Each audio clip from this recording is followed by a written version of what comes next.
second pitch he sees, and Post 2 will take a 1-0 lead. We had just mentioned that Hage has some pop in his bat for a number 2 guy, and he got a fastball up belt high. Is a presentation of the Magnitude Sports Network. Satter wants the ball. He's going to maybe tee it up for 11-3. He got it! 11 3-pointers for Ty Satter. It's unbelievable. Here comes the Fusion the other way. Nice ball in towards Kamai. Kamai able to set us down. Kamai beating the keeper. Shot on the way, and Kamai scores. 1-0 for the Fusion, and it's 1-2 pitch. Line shot up the middle. 1 run will score. Deer rounding third. He's coming to the plate. Actually, Verwest, they center in front. Scarborough down low, loose in front, in for a goal. South Shaley gets the first goal of this East Region title. Let's turn things over to the broadcast booth. The pregame show starts now.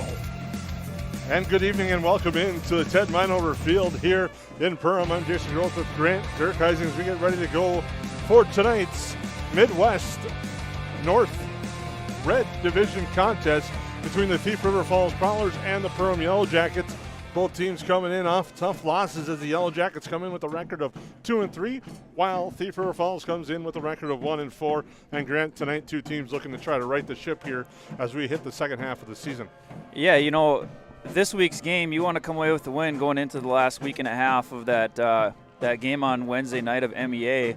You want to have momentum going into playoffs. If you want to stay steady going into playoffs, if you dip down just a little bit at the end of the season, you know, it kind of messes with the players' heads a little bit too. You know, you lose confidence. So you want to rack up as many wins as possible leading into the playoffs in the next 2 weeks. The Yellow Jackets here on our Budget Blinds pregame show have kind of had the edge in this series of late against Thief River Falls, but the Prowlers have played some tough football against the Yellow Jackets last year. In the regular season, it was a close game, 13-10, and then the playoffs, pretty one-sided, went the Perham Yellow Jacket way. Excuse me, I was confusing teams. They played Park Rapids last year, but in that regular season contest, a 13-10 battle that the Yellow Jackets came with some key plays late. Yeah, you know, Thief River, 4 or 5 years ago, they went to more of a spread offense, and they didn't have a lot of success, and they didn't have real good numbers during that time either. And I know Coach Mum's been a header there before, he's assistant coach, and his offense is the power T formation primarily. It's a really good offense. It's hard to see the ball when you're on the field. They do a lot of fakes. They'll do a quick back dive. They'll send both tight ends out, crossing routes. They'll send a running back out. The quarterback will keep it once in a while and hide it on his hip. So they do a nice job of keeping the ball on the ground and moving that ball forward and chewing a lot of clock. We'll have a lot more to talk about as our Budget Blinds pregame show rolls along. When we come back, we'll take a look at both teams in depth. We'll talk a little bit about some things and some storylines that are coming up in tonight's game here on the Magnitude Sports Network. Hi, this is Mike from Magnitude Sports. I'd like you to do me a favor if you would. Subscribe to this channel right here, Dakota Fins and Feathers Outdoors. The channel is owned by a family I've known for over 2 decades and it features some sports stars from previous Magnitude Sports broadcasts. So if you're the type of guy that likes fishing, hunting, dogs, you can get all that and more right here on the Dakota Fins and Feathers YouTube channel. You can also find them on social media, on Instagram, TikTok, Facebook. It's educational, it's captivating, it's fun. It's Dakota Fins and Feathers Outdoors. Subscribe today. At Great Clips, we use online check-in to help NHL player Jack Hughes achieve game day flow faster, so he can do more with his time off the clock. Great Clips, official hair salon of the NHL. At Great Clips, we use clip notes to save NHL player Cale Makar's haircut details, so he's always confident in his hockey hair. Because with a name like Cale, you gotta sport great salad. Great Clips, official hair salon of the NHL. For over 30 years, Budget Blinds, based out of Detroit Lakes, has been serving Perham, Fergus Falls, Park Rapids, and the surrounding area. Whether you need blinds, shutters, or drapes, check out the entire inventory online at budgetblinds.com. Budget Blinds is backed by the #1 provider for window coverings in North America and is your local window coverings expert. Visit them online today, budgetblinds.com, or give them a call at 218-206-9599. That's 218-206-9599 and online at budgetblinds.com.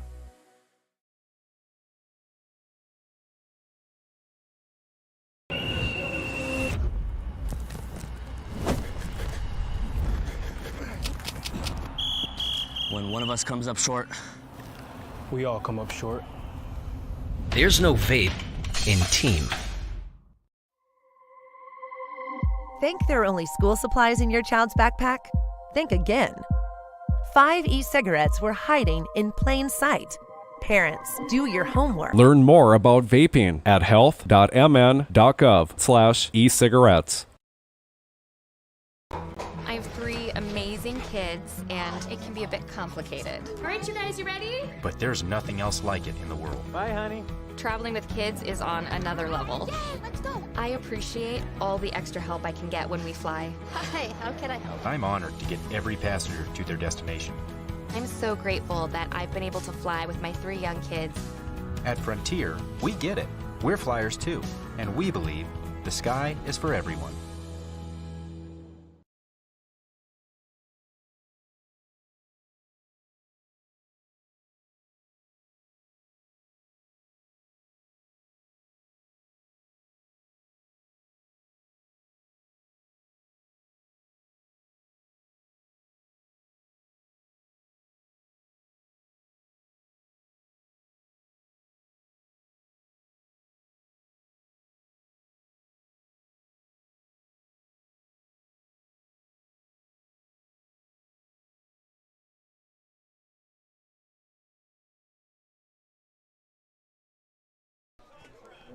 Well, welcome back in here to the Ted Minover complex here on the campus of Perham Schools. I'm Jason Grohl with the Grand Turkizings. We get ready to go for tonight's game between the Yellow Jackets and the Prowlers. And tonight, the Prowlers coming to town with a record of 1-4. Their first victory, or only victory this year, was against Roseau. But since then, they ran into some powerful opponents here in their conference. As we hit conference play, they have suffered losses to Morris, DGF, Detroit Lakes, and East Grand Forks. But with the last 2 games against Detroit Lakes, they lost 43-24, and then suffered that close loss to East Grand Forks last week, one that I think may have caught some people by surprise is the way East Grand Forks has been playing. But this Prowlers team is one that can put in a scare in anyone. Yeah, you know, Thief River Falls offensively is similar to East Grand Forks, where they like to keep the football in the running back's hands, and they like to fake here and fake there, and then they don't like to pass it real often. So that game last week was a really, really good game, and it could have easily went Thief River Falls' favor too. You know, they run primarily a power T formation. They have lead blockers for the running backs, lots of fake handoffs like I mentioned a little bit ago, and they'll occasionally pull a lineman or two, and usually they'll pull both guards and they'll pull and kick the outside guy and then have the other opposite guard pull up inside of him and then take on the first linebacker he sees. And then in the backfield, you mentioned that. They got a lot of experience back there. Quarterback, Caleb Rosendahl's been around for a while. Then you have Griff Lundeen in the backfield with Gabe Winter and Jackson Boyer, some guys that have played a lot of football for the Prowlers. Yeah, they've been playing for multiple years, and their quarterback, Caleb Rosendahl, he's a really good basketball player too, and he's just a good athlete in general, and he's really, really smart. Some statistics about Thief River Falls: Caleb Rosendahl has 2 rushing touchdowns and 1 passing touchdown. Not a lot of passing yards, as we talked about a little bit ago. They like to keep the football on the ground. Rushing-wise, fullback number 25, Griffin Lundeen, has 400 yards and 4 touchdowns. Running back number 29, Gabe Winter, has 250 yards and 2 touchdowns. And running back number 22, Jackson Boyer, has 230 yards and 2 touchdowns. Receiving-wise, they only really have one primary threat so far, and that's tight end number 16, Cooper Anderson. He's got 4 catches for 175 yards and 1 touchdown, Jason. That's a look at the Prowlers. Now we'll look at their starting lineup, brought to you by Lakes Ace Hardware. Get your favorite Benjamin Moore and Magnolia paint colors, or color match any color today at Lakes Ace Hardware in downtown Perham. On offense, they'll look like this. Cooper Anderson, as Grant just said, is the leading wide receiver. Then across the line, Nathan Alcantar, Kenneth Kazar, Carter Jensen, Nathan Nelson, and Jay Smyslowski. Another tight end, Keaton Hoverson. Then in that backfield, Jackson Boyer with 230 yards, you said. Griff Lundeen, Gabe Winter, and Caleb Rosendahl for the Prowlers on offense. When they're on defense, they look like this. Outside linebackers are Cooper Anderson and Jackson Hams. On the line, they normally go with that 3-5 setup that you said touched on. It is Keaton Hoverson, Nate Nelson, and Ethan Edelbis. Inside linebackers, Braden Spears, Ethan Lane, and Griff Lundeen. And the cornerbacks, Tucker Grindelin, Caleb Rosendahl, and the safety, Gabe Winter. That's your starting lineup for the Thief River Falls Prowlers. Now we'll take a look at the Yellow Jackets tonight, and this might be a different look squad from the Yellow Jackets. 2 weeks ago, we saw at the end of the game, Brendan Rock got hurt. Unfortunately for him, he's received the word it's a season-ending injury for him. He will be out tonight and for the rest of the year for the Yellow Jackets, and also tonight the Yellow Jackets are missing Sawyer Dilbeck as well, as he's out, and that's a big blow to the offensively to their backfield, but defensively to the linebacker core. Yeah, for sure, both sides of the ball. You know, that Braylon Rock injury, too, and it was towards the end of the fourth quarter, and you never want to wish that upon any high school athlete, college athlete, even professional athlete either, to have that senior year basically just pulled right out from you. So, you know, thoughts and prayers with the Rock family for sure. And Sawyer Dilbeck, his shoulder, he's out for a little while too. And Braylon Rock and Sawyer Dilbeck, they're running backs 2 and 3, and still left is Hudson Hackle leading the way. And Huddy will have to shoulder the load in that backfield as well, along with Blaze Schmidt at quarterback. But Fergus Falls did a nice job bringing too much for the Yellow Jackets to handle up front and really took control of that game early last week when the Yellow Jackets were defeated 28-14 to Fergus Falls. Yeah, you know, I'd like to see Perham utilize Blaze Schmidt a little bit more. They run some RPO stuff, so it's a run-pass option formation and play call. So ideally, the R in the RPO is run it. So when in doubt, you don't have a clear-cut read, give the ball to the running back.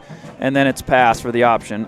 So I think Blaze Schmidt, if he can step up and scroll out outside of the pocket a little bit and run upfield and get some yards that way, just to kind of spread the defense around last week. Like you said, Fergus Falls had too much attacking on him, and to be honest, Perham came out a little lethargic, and you can't do that. Even against a one-win team like Thief River Falls, Perham has 2 wins, so it's going to be a battle. We're going to grind it out here. Yellow Jackets have had success here on their home field, 2-1 this year, winning 2 of their 3 games here, losing that tough one to East Grand Forks. But otherwise, they've done a good job at home. It's senior night, Hall of Fame night as well, as potentially the last game of the year for the Yellow Jackets on this field at home, because the way the section is laying out right now, the Yellow Jackets would be on the road taking on Fergus Falls. But there's still a lot of things that could change the next few weeks. Yeah, you got to take care of business tonight if you're Perham. Obviously, Thief River, you want to take care of business too. And then you got Morris for Perham next week. So, you know, Morris isn't a pushover team by any means. And then that Wednesday of MEA, you have DGF on the road. So tonight's almost a must-win for Perham. But you think about teams number 2 through 6 in the section, they're very, very even. The only difference come playoffs is what team has less injuries and who has home field advantage. I think DGF is clear-cut number 1 right now unless something really happens to them. But 2 through 6, the rest of the teams are pretty even. Across the line, this is how the Yellow Jackets will look on offense. Jackson Vetch, Cashberg, Carson Beyer, Jack Wengler, and Dylan Ralston. Tight end tonight is Ashton Detloff. The fullback will be Brandon Sandberg. Running back, Hudson Hackle. Quarterback, Blaze Schmidt. Wide receiver, Gage Onitson and Mason Happel. And then defensively, they're going to look like this across the line. Dylan Ralston, Cashberg, Jackson Vetch, and Brandon Sandberg. Linebackers, Tristan Larson, Carson Beyer, Hudson Hackle, and Ty Rooney. Corners will be Gage Onitson, Mason Happel, and the safety will be Blaze Schmidt. And one of the guys you mentioned, and you talked, I just mentioned there, when you talk about Blaze Schmidt and his passing, he's locked in, and when he is locked into Gage Onitson, they have that great connection with each other. Yeah, Blaze Schmidt last year as a junior too, he just kind of took the reins as a quarterback, and he's always been a really good competitor, and when he puts his mind to whatever he's trying to do, he's going to do it the best he can, and there's no off days for him. You know, passing-wise, he has 6 touchdowns and 7 interceptions, but there's been a couple of misreads on his part, and there's been a couple of balls that have been dropped out of the hands of and dropped right in the defender's hands too. So receiving-wise, Gage Onitson is his guy. He's got 17 catches, 413 yards, and 5 touchdowns. And then you have Coudron, 7 catches, Happel, 7 catches, Hackle, 4 catches, Detloff, 2, and Kennedy, 2 catches. So he does spread the wealth pretty well, but I think for Perham to be successful passing-wise, he's got to roll outside of the pocket. And if nothing's there, just get what you can, run out of bounds. You can't have another injury at the quarterback for Perham. Well, Yellow Jackets have won the toss. They've elected to defer their option again to the second half. So Thief River Falls will get our opening half kickoff. That kickoff will be brought to you by KLN Family Brands when that takes place in just a moment. But we'll take a break as your Budget Blinds pregame show rolls along here on the Main Tune Sports Network. The thing that drives me first and foremost are my kids. They're my biggest motivation. My sister works here also. She's like my go-to, like for anything. To have her here with me, like if I'm having a bad day or anything like that, like she just uplifts me. That's who I do it for. You know, I go the most hard for them. I think that just helps me get motivated to come to work.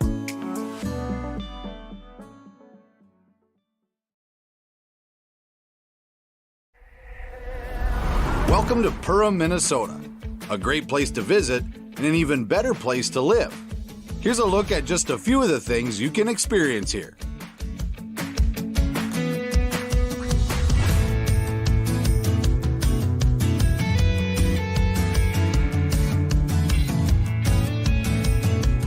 To learn more and plan your next getaway, visit Perham.com.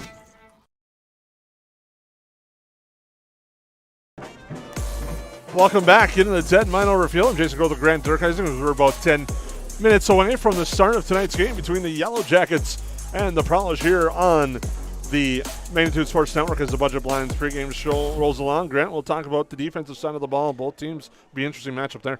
Yeah, normally Perham runs a 4-4 cover 3, sometimes man with the defensive backs, but I expect with Thief River Falls' power T formation to maybe have 5 down linemen, maybe even 6 down linemen at a time. Send some backers. You got to do something to stop the run game. Thief River Falls will run the ball 9 out of 10 times, but that one time they'll pop it for 40, 50, 60 yards and for a score. As we get ready to go again, keys to the game. We already talked about Defensively for Thief River Falls, they'll run a 3-5 primarily, and they'll roll up their outside backers to almost make it look like a 5-3, and they'll stand up those guys, and their job is to contain, but they also want to put pressure on the quarterback or the running back as well. So they do a nice job of adjusting defenses to whatever team they're playing. They've done an even front as well sometimes. So got a little ahead of myself there, Grant, because you touched the defense. Now we'll take a look at keys to the game. Keys to the game for Perham, I think with, 2 of the top 3 running backs for Perham, you have to still really try hard to get a balanced rushing attack and passing attack. Quarterback Blaze Schmidt, we got to see it's time for him to have a really good game, and I think potentially could be tonight, but it's time for him to step up if the Jackets want to get a win here. Limit turnovers on offense, and then defensively mix up your defenses against Thief River Falls. Odd front, even front, get 6 men down linemen. In Thief River Falls, keys to the game, they love to control the clock on offense. They'll take 9-10 minutes and drive 90 yards and score, unless they get a pop pass for a long score. Otherwise, they'll just chew up the clock. And then defensively, for Thief River Falls, you got to know where 3 guys are. Blaze Schmidt, the quarterback, Gage Johnson, the receiver, and Hudson Hackle, where the fullback is. It'll be interesting to see who's going to kind of step into that role that where Brendan Rock had for the Yellow Jackets, a speedster running back with power. They tried a little bit with Easton Kennedy last game. We'll see if that continues or who it might be tonight. And I think developing just because you're going to have to give a guy like Hudson Hackle a breather at some point.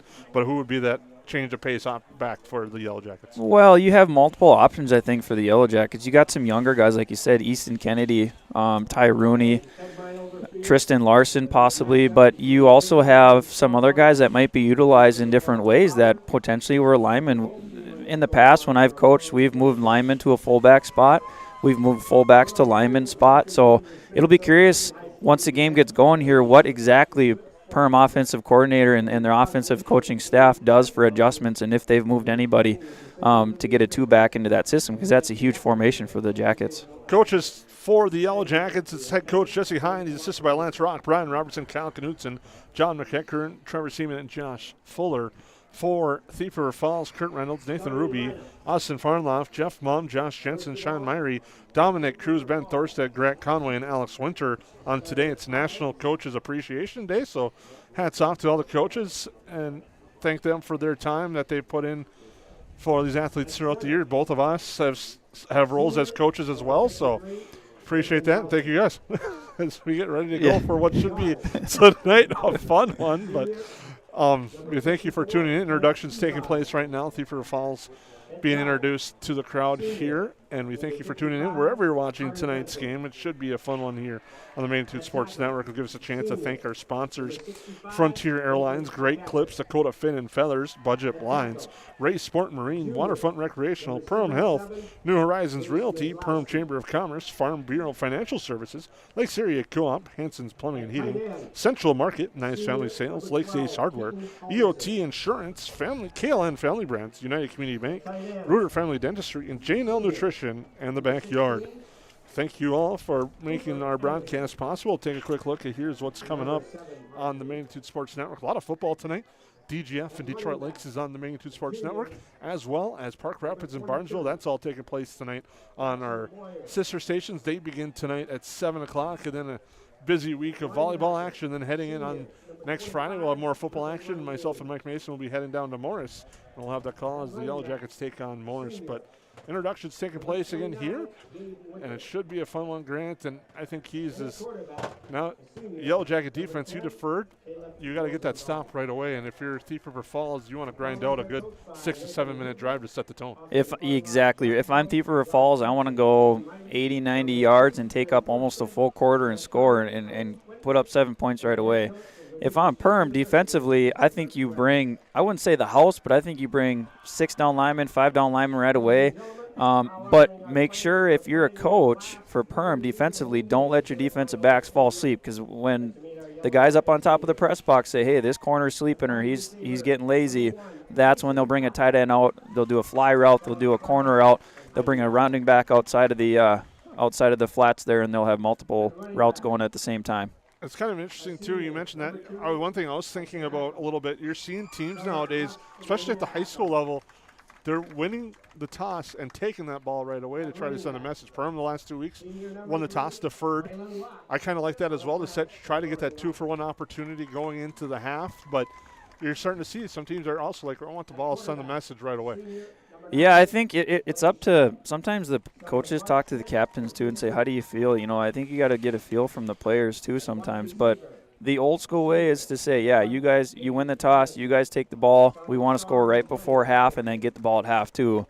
It's kind of a 2-for-1 deal, like you said. But if you have a high-flying offense, personally, I'd love to take the ball and just let's roll. Because when you look at the scoreboard and you just got scored on, it's 0-7 in favor of the opposing team. That's kind of already a momentum swing in their favor. So to take the ball at the beginning of the game, I think if you just got a feeling about it, you got to stick with your gut and make the decision and do it. Introductions still taking place. It's senior day as well, so the seniors for the Yellow Jackets being introduced at halftime tonight. Hall of Famers going into the Perham Hall of Fame. A very talented class going into the Hall of Fame tonight. We'll touch on that throughout the broadcast. The big celebration following the football game, the Hall of Fame game, is at the Cactus. So if you're in the area and want to check that out, head on down to the Hall of Fame ceremony at the Cactus following the conclusion of tonight's game. As we're just a few minutes away from the start of this game, we'll take our last time out on your Budget Blinds pregame show and come back with the start of the game here on the Magnitude Sports Network. How has United Community Bank helped you guys through the years now? Well, we started 13 years ago with 1 employee in a little shop out of our home. And now over the years, we've grown to about 25 employees and 2 shop buildings. So they have absolutely been amazing, supported us, trusted us, and put their faith in us. We just really couldn't have done it without United Community Bank. They are just really supportive. I didn't know what a derecho was. Didn't know that kind of storm existed. I didn't worry a bit about my coverage. It did not let me down. I was not caught blindsided. The secret is to have an agent that gets you insured for your needs. If you don't have Farm Bureau, you don't have good insurance. Contact Farm Bureau agent Michelle Beck in Perham at 218-345-4010.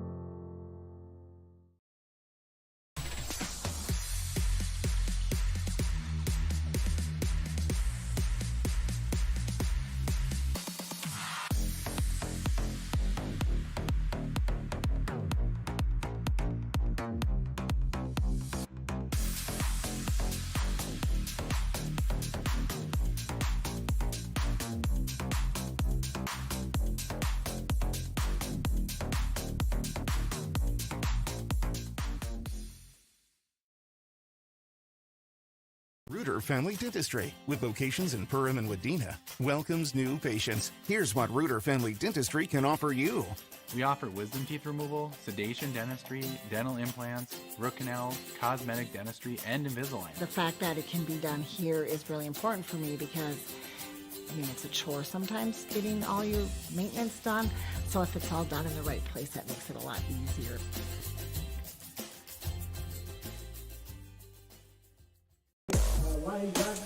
Welcome back into the Ted Minover Field here tonight. I'm Jason Growth with Grant Durkheisen. We're moments away from our KLN Family Brands kickoff. KLN Family Brands, learn how you can get your slice of over $5 million in profit sharing. Only at KLN Family Brands. A job with room to grow. Apply today. Build your tomorrow at KLN Family Brands. Again, the Yellow Jackets won the toss, deferred their option to the second half. Thief River Falls will receive the football as we get ready to go for this one. Don't forget to stop by the concessions area located on the north side of the field. Something we haven't talked about yet, Jason, about tonight is it's cold, it's windy, it rained all night last night here in Perham and this morning a little bit too. And the wind and the rain, I think, gives Thief River a little bit of an edge here as they're primarily a rushing type of football team. Field looking sharp. A new fresh coat of paint recently in. And 6 inches the last 12 days. That will definitely help the football field here as we get ready to go. Hudson Hackle to kick things off. Braden Spears. And Gabe Winter. Gabe Winter, the guy's back for the kick from Hackle. They're on Hall of Fame night at the Ted Minover Field. Hackle will get ready to kick things off. So he approaches the football on your side. A nice boot. That will go into the end zone, and the Prowlers will set up shop after the touchback. That's a prime example of the wind helping carry that about another 7 or 8 yards, and that's a good thing for now. Perham, you can let your guys kind of rest. If there's any starters on the kickoff team, you don't have to go and sprint 65 yards and then give that a little extra effort. So nice kick there by Hudson Hackle, Perham's kicker. That will bring out the offense led by quarterback Caleb Rosendahl. The senior quarterback on the year has 2 rushing touchdowns and just 1 touchdown pass. First and 10, Will lead his team to the line, like you said, in that power T formation with the receiver split out wide right. Yellow Jackets with a heavy front, handoff left side. Nice carry there and a positive gain of 4. On a nice run there, getting the carry that time was Gabe Winter. Yeah, nothing tricky there for handoffs or misdirection for Thief River Falls. It's like we talked about a couple weeks ago, if you're offensive coordinator, you just kind of get a feel for the game the first couple plays and see how Perham adjusts and how your guys can handle blocks and down blocks, double teams, combo to linebackers, and those types of things. Brings up second down. They have it 6 here in our opening half on your United Community Bank scoreboard. In that power T formation, Rosendahl under center. Yellow Jackets with the 3 down lineman, but stacked the line of scrimmage with a handoff straight ahead. Nice run there. Across the 30 to 31, a first down. And picking up that one is Lundeen on the ground. Yeah, on that play, quarterback just faked to the fullback, and then they had the left running back come behind that fullback and give it there, and then the quarterback fakes it like he's got it on his hip. Now, keep an eye, you viewers out there, keep an eye on the quarterback. He'll keep it on his hip once in a while. Again, Rosendahl to the line. Yellow Jackets now with 4 down linemen, or 5 actually at the line. Handoff inside, and that's swarmed under. Nothing much there for the running back, Lundeen. Getting there inside and making the tackle. One of the first guys there was Cash Burke, among others. And Brandon Sandberg as well.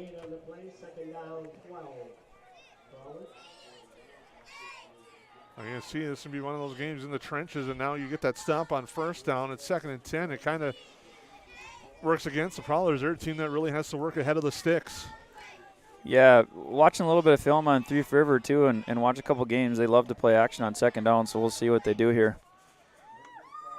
Handoff right, cutting off, but getting tackled there on the outside was Boyer. Didn't get too much room, and a nice tackle on the far side. Tristan Larson and Byron on that tackle. Looking like Perham is in an odd front defensively, so they have 5 down linemen. Probably 3 linebackers here, and then a cover 3 would be the smart thing to do here. Be curious if they rush a corner and get somebody off the edge once in a while, too, and mix it up. Rosendahl. Handoff inside. gets to the 34 for Boyer. They mark it at the 35, brings up 4th down. Yeah. Thief River will punt.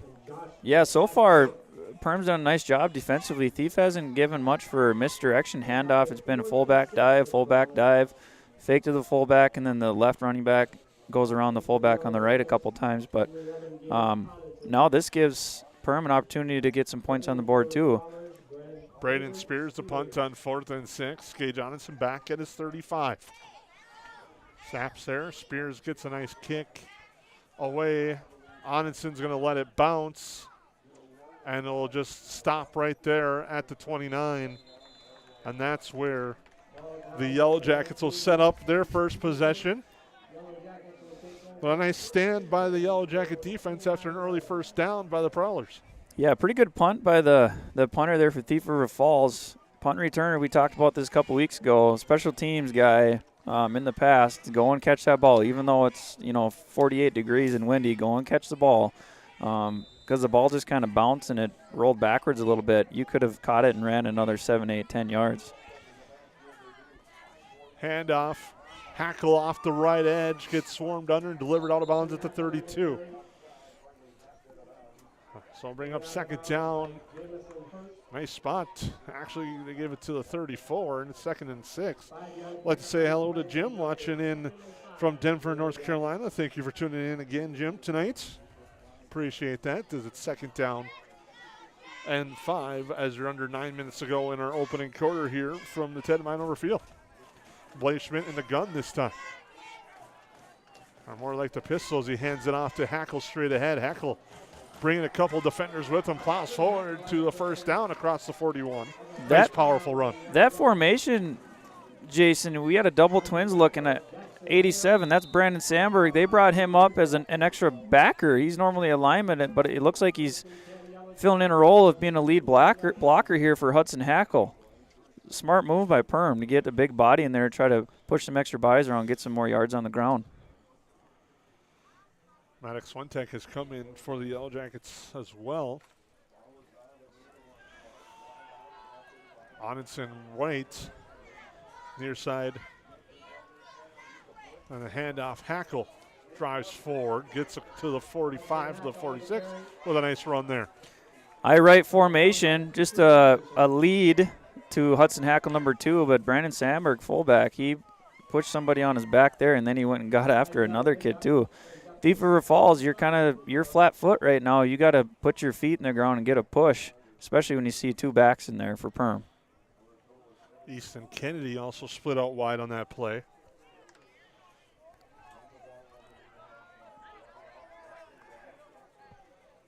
Onenson, now Swentek wide left, Kennedy right. Schmidt with Hackle behind him. 2nd down at the 45. Handoff, Hackle again. Plows forward, gets spun down. Was brought down on the play by Griffin Lundeen. That play looked like Perm quarterback as an RPO like we talked about in pregame. It looked like his eyes went right to an outside linebacker here. Something in this area. And obviously he read something where he thought, let's give this ball to the running back and let him get a couple yards. So it'll be 3rd down, and we'll call it 2 at the 7-minute mark of our opening quarter. A chilly evening here in Perham. Wind blowing across the field at our backs of the press box, thankfully. Handoff, Hackle across midfield, drags the defender forward, gets the 1st down into Prowler territory. Full house backfield for Perm, mixing up the formations. We've seen 3 formations already. If you're Thief River Falls defensively, you have to keep an eye on Hudson Hackle. He's gotten the ball almost every time here. So a nice call there. I almost said, you're only a couple yards away. Let's hard count this. But at some point, we'll see Perm do that and Thief River Falls do that tonight. It'll be 1st and 10 at the 46. Yellow Jackets with their first possession of the game. Hackle left, cuts outside, drives forward to be close to a 1st down where he's finally swarmed under and brought down on the play on a nice tackle by Braden Spears, but it's too deep in that Thief River Fall Prowler backfield as it's an 8-yard gain for Hackle. Yeah, full house backfield. That's a counter there, so you fake one way and come back behind your body as a quarterback and give it. Missed block, though, for Perm wide receiver on the edge. He takes that block. Hudson could cut out on the edge and be running for more. Straight ahead, Sandberg lowering his shoulder to the 31 with a nice powerful run and a first down for the Yellow Jackets. And this Yellow Jacket line really coming out with an attitude tonight, which didn't really seem to be there last week against Fergus Falls. Yeah, on the road, you just got done with homecoming, nice win. Slow start last week. I'm sure the coaches were on them all week. We cannot start slow again, just harping on them every day from 3:30 to 6 o'clock. Schmidt again at the full house backfield under center. Right side, Kennedy cuts back to the right side, cuts outside, gets outside the red zone there, and he's brought down at the 21-yard line as he's approaching the Reuter Family Dentistry red zone. Really nice job by the Perm's right guard and right tackle. What a hole for Easton Kennedy to run into. Ran right through the hole, juke to the left, juke to the right, and a gain of, 10, 12 yards on that play. Nice run by a sophomore. As Kennedy found the lane and gets the first down, it's 1st and 10 at the 20 at the Reuter Family Dentistry red zone. Handoff, Hackle. Trace the defender with them to the 10, plows forward. It's going to have a first down pending that spot. A nice run there. And it's going to be 1st and goal for the Yellow Jackets after the strong run by Hackle. I think we're seeing a nice push by number 87 for Perm, kind of filling in the role as a fullback. He's getting a good push, and Hudson Hackle's having a heyday so far. I'm going to call same play to the left this time. It's a handoff. Hackle cuts back to the right, though. It went left, cut back to the right, inside the 5 to the 4. Just a dominant drive by the Yellow Jackets right here. Curious how Thief River's going to adjust after this offensive drive when you look at the film or listen to the guys up top on the booth. Thief's going to have to do something a little bit different here. Hackle cuts back right side into the end zone, touchdown. Hudson Hackle with a 4-yard touchdown run gives the Yellow Jackets a 6-0 lead. Hudson Hackle running hard. He got a nice lead blocker, but Perm's linemen are really getting a good push against their odd front, their 3-5 or 5-3 when they bring up their outside backers and have them stand up as DNs. But nice job by Perm offensive line. Good push. Hackle will try the extra point. Onitson to hold. The Yellow Jackets strike first. Snap, spot, kick. It is good. And Hackle continues a strong night with an impressive opening drive with a touchdown and the extra point. The Yellow Jackets lead 7-0 on your United Community Bank scoreboard. We'll take a quick timeout on the Magnitude Sports Network. At Nias Family Sales, our experienced mechanics are here to provide exceptional service in a timely manner. With 10 service bays, the service department at Nias Family Sales can work on all makes and models. Our experienced mechanics can do everything from oil changes, tire repairs, brake service, engine and transmission repair, and much more. Schedule your vehicle today. Call 218-346-5976 or visit the Nias Family Sales Service Center at 610 East Main Street in Perham. Ray's Sport and Marine in Perham has you covered for all your recreational needs. Ray's carries a large inventory of Lund boats, Bennington pontoons, plus Viaggio pontoons. They also carry the Yamaha line of ATVs and UTVs, as well as the full line of Honda Power Sports. Stop in and check out all of what Ray's Sport and Marine has to offer. Good luck to all Perham athletes, and go Yellow Jackets!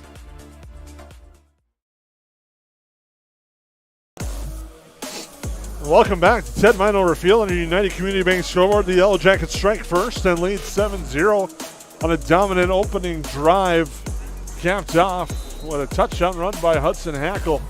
With 4:10 to go, now we'll have our Kaolin Friendly Brands kickoff. Hackle with another boot. This one will be taken at the 4. Nice run there, now cut back near side, barely getting to the 20 if that was Spears on the return. That was a Kaolin Family Brands kickoff. A proud People First company interested in joining their growing family? Head over to KaolinFamilyBrands.com.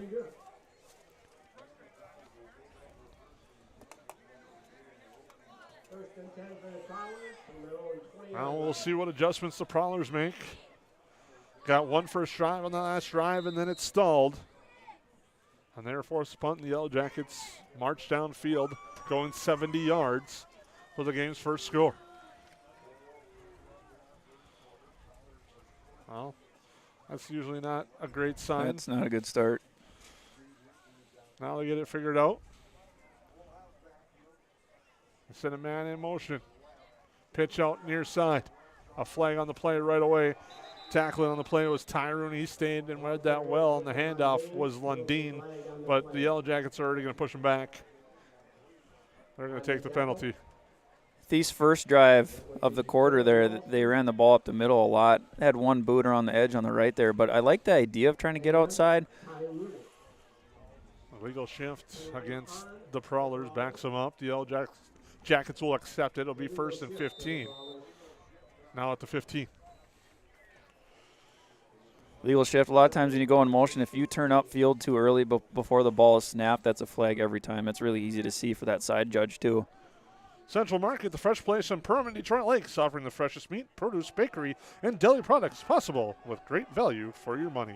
Central Market. Rosendahl hands it out to the first guy through. Gets across the 20, so gets a penalty yards back and another yard. That was Winter on the carry. So it's now 2nd and 9 as Byer made the tackle for the Yellow Jackets. 6-yard pickup, 2nd down, 9, 12. Nice 6-yard run there for Winter, but fortunately for the Prowlers, it comes after a penalty. So now it's 2nd and 9 for the Prowlers. And in that power T formation. And actually, I got confused. They did a good job of hiding that one on me. I was watching behind the play. Yeah, that was just a quick dive to the left there. And the quarterback, obviously, he's been quarterback for a couple years now, but he does a nice job of carrying out his fakes. And he brought one of Perham's defenders to go and get a little extracurricular at the whistle there, too. But you do your job if you're an outside rush guy, and your job is to contain that outside linebacker or the quarterback, whatever the defensive coordinator comes up with. That's your man. Go and tackle him. If you think he has the ball, do it anyways. So brings up 3rd down and about 7. 2.5-minute mark. Rosendahl rolls out to pass. Plants his feet, fires over the middle. It's deflected away. Tristan Larson got a hand on it. Does a nice job of breaking that pass up. And it'll be 4th down for the Prowlers. Yeah, I like the idea for Thief River Falls. Almost every time they throw the ball, it's a play action. So they have a fake or two, and then they have a couple of routes. Usually it's called levels route. So you have one route that goes deeper and one a little bit shallower, and then wherever the quarterback rolls out, those routes go to the quarterback. But there, one of the receivers, that tight end, should have worked back a little bit because he was just standing there. Spears will punt it away. Onenson back to receive. Onenson at his 40. He's going to let it bounce. So that's a short punt, but it's a gratuitous roll for the Prowlers into the 42, and that's where it will stop. And the Yellow Jackets will take over their 2nd possession of the game, leading this one 7-0 on your United Community Bank scoreboard. And we'd like to thank our sponsors, Great Clips. Download the Great Clips app from the App Store to find the location nearest you today and get ready to stay tuned for our Go Wild halftime show brought to you by Frontier Airlines. Visit flyfrontier.com today to learn about the Go Wild Pass and lock in one-way flights in and out of both Fargo and Minneapolis for as low as $15. Hand off inside. That's Sandberg to the left. Gets across the 45 to the 46. Full house backfield again. Last drive, they did it 4 or 5 plays, I believe. So, Perham offensive coordinator, let's keep doing it until they adjust and until they stop it. There's no need to pass here. We got good field position, get 3 or 4 yards at a time. Nice job by 87 Brandon Sandberg running the ball, too, and he probably hasn't practiced it much. Onenson receiver split to the right again, that full house backfield. Handoff this time. Kennedy, nothing doing. He loses a couple. Gets back and is knocked down at the 41-yard line. Nice read by the Prowler front there. That was Keaton Halverson on that one. And it's 3rd down and long now for the Yellow Jacks. First time they've been backed up against the sticks tonight. Full house backfield, counter play, so you fake one way and you give it off behind you as a quarterback and goes the opposite way. Thief River's 5-down lineman did a nice job. Their edge on the left and then their left tackle are the 2 guys that made the play, and Perham's running back didn't have anywhere to go. 2 receivers left, 2 to the right side. Schmidt in the pistol, sends a man in motion. That's Kennedy. He's going to roll left. Schmidt. Plants now looking to run. and now loses the football as he gets hit. The fumble, but it goes out of bounds. It'll stay with the Yellow Jackets at the 40-yard line. A nice bounce there for Schmitz. Fortunately for the Yellow Jackets, it'll be fourth down though. That play took a long time to develop. As a quarterback, you either got to throw it 2 seconds early or you just got to sprint and try to get yards and then run out of bounds so you don't take those extra bumps. Jamison Hurst will be back for the punt. Schmidt in punt formation. Hurst is at his own 20. High snap. Schmidt gets it away, though, and it's a nice kick. Hurst comes up, makes the catch at the 24. Cuts back, but is wrapped up by Onenson and brought down to the ground at the 26 on a nice tackle there by Gage Onenson. Gage Onenson, nice field coverage there. He's a receiver on this near side and just got by the corner and did a little WWE action there, Jason. Nice tackle there. Bears up 1st and 10 for the Prowlers now at their own 26. Blake Schmidt was getting a little talking to from head coach Jesse Hine. I think talking about what you just said a little bit about got to get rid of that football a little bit sooner. And that was kind of a problem that plagued them a little bit in Fergus Falls too. But now Rosendahl and the Prowlers will try to answer, trailing 7-0 with 35 seconds to go in our opening quarter. Handoff in to the backfield, not much doing there, and gets back to the line of scrimmage to the ball carrier, Lundeen. So Thief River offensively is showing us a couple things. Every time they've gotten a first down, that first play of this fresh set of downs, it's been a fullback dive right up A gap. So I'm sure the guys up top on the booth for Perham or Perham's defensive coordinator has scouted that, or they've picking up on their tendencies a little bit too. A quick moving first quarter. The Yellow Jackets lead 7-0 on your United Community Bank scoreboard. We'll take a quick timeout and come back with their second quarter here from the Ted Minor Field in Perham. Ray's Sport and Marine in Perham has you covered for all your recreational needs. Ray's carries a large inventory of Lund boats, Bennington pontoons, plus Viaggio pontoons. They also carry the Yamaha line of ATVs and UTVs, as well as the full line of Honda Power Sports. Stop in and check out all of what Ray's Sport and Marine has to offer. Good luck to all Perham athletes, and go Yellow Jackets!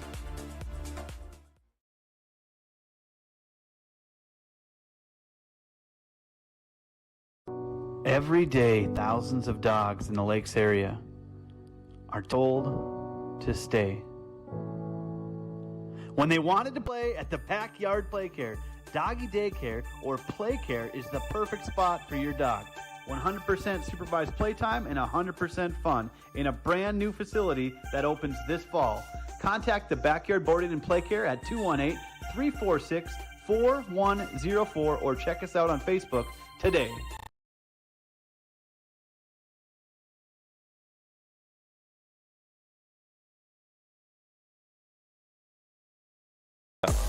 Welcome back. Here it's Thief River Falls football to start the second quarter. Yellow Jackets lead 7-0.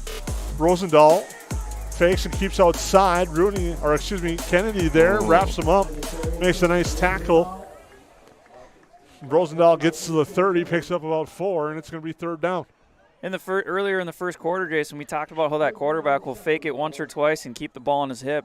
That's exactly what he did there, but Perham got lucky there. That might have been a horse collar with number 8 Perham pulling down the back of that quarterback's jersey there. And if you grab the shoulder pads and you vertically pull it down, that's a flag every time. That's a horse collar. And it'll be third down for the Prowlers again. One receiver split wide to the left side. Rosendahl will hand it off. Not much doing there for Hurst.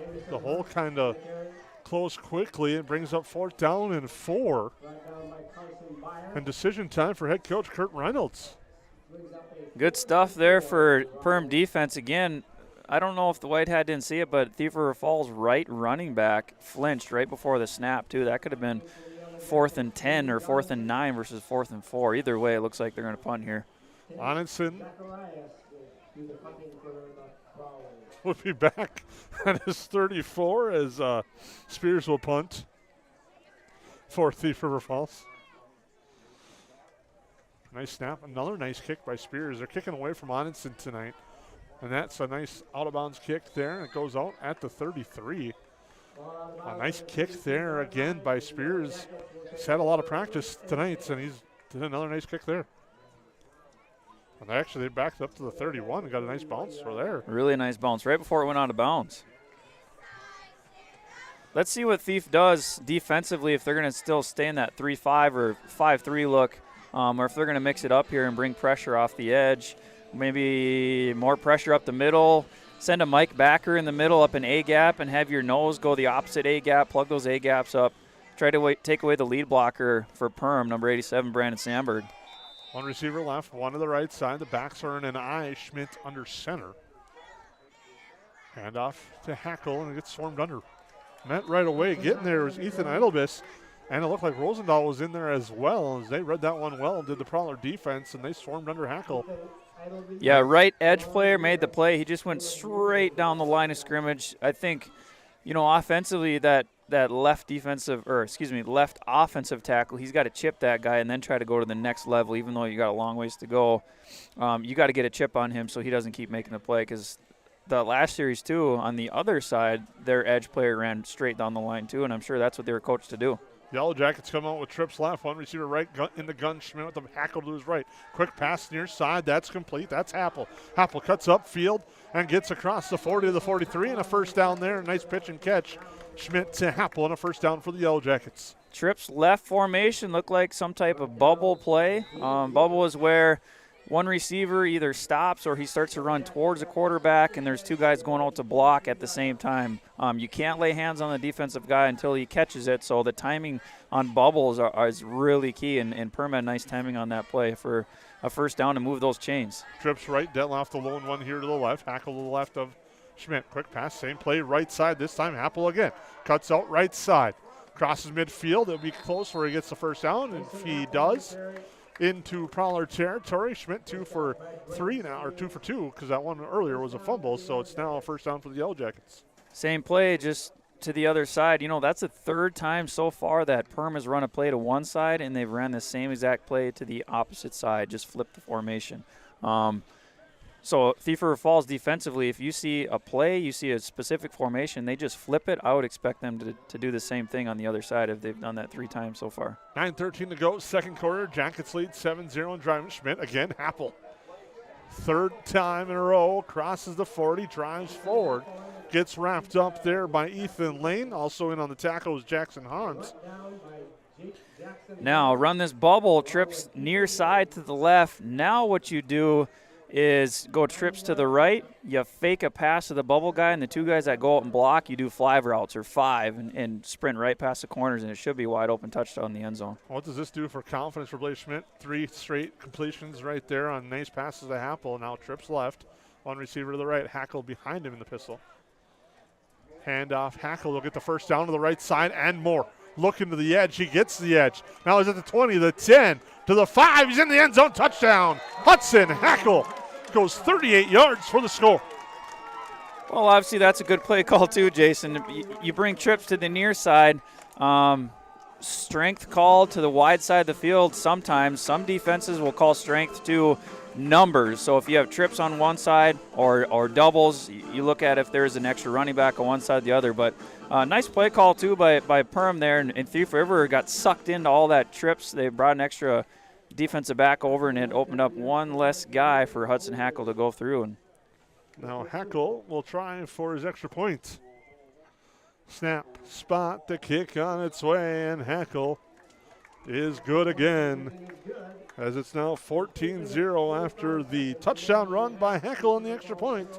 The Yellow Jackets lead on the Magnitude Sports Network. We'll take a quick timeout. Yellow Jacket fans, a reminder that up to the At Waterfront Recreational LLC, the mission is to deliver high-quality and custom-built steps, decks, and docks so you can access and enjoy your property. We believe in hard work, honest and fair dealing, high-quality craftsmanship, and excellent customer service. Our products have proven results. We can't control the weather, but our docks remain rock solid in the windiest of conditions. We also offer boat storage in the wintertime. Call or text 218-298-1353 for more information about each of our services, or visit waterfrontrecreational.com today. What sets the world's leading hospitals apart from the rest? It's their continued ability to deliver the highest quality patient care. Perham Health is honored to be a top 10 Minnesota hospital. Patients experience it, and Newsweek has recognized it. Even during the unpredictability of the pandemic, the nurses, doctors, and many others at Perham Health put their best foot forward. Thank you to everyone at Perham Health for continuing to provide the best patient care. Welcome back to Ted Minover Field. The Yellow Jackets strike again. Hudson Hackle with a touchdown run, which was set up by some nice passing between Blaze Schmidt and Mason Happel. And Hackle finishes it off with a 38-yard run unofficially to make it 14-0 in favor of the Yellow Jackets on the United Community Bank scoreboard. Hackle slowly. I don't think he doesn't know if the ref blew the whistle or not. Now we'll kick it away, and another strong kick. At about the 3. And a nice return there. Now a flag coming out on the return by Hurst. Far sideline, the flag came out. Block in the back, usually on kick returns or punt returns. Sometimes hold, but most of the time it's usually a block in the back. Not a good start for Thief. And that is backing up the Prowlers. It's a hold. Opposite of what I just said. Welcome to the announcer jinx in the booth. Yeah, no kidding.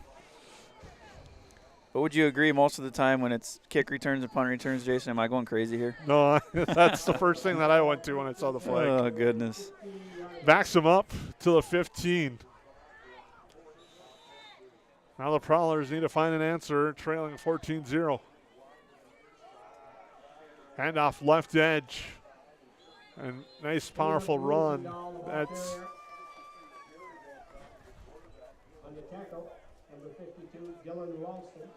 trying to check, see the running back there that carried. It looked like it was Lundeen. It wasn't because he's on the near side. I believe that was Winter. Yep. Gabe Winter, senior, number 29. Running back for him. He also plays linebacker. Pivotal guy for this offense and defense.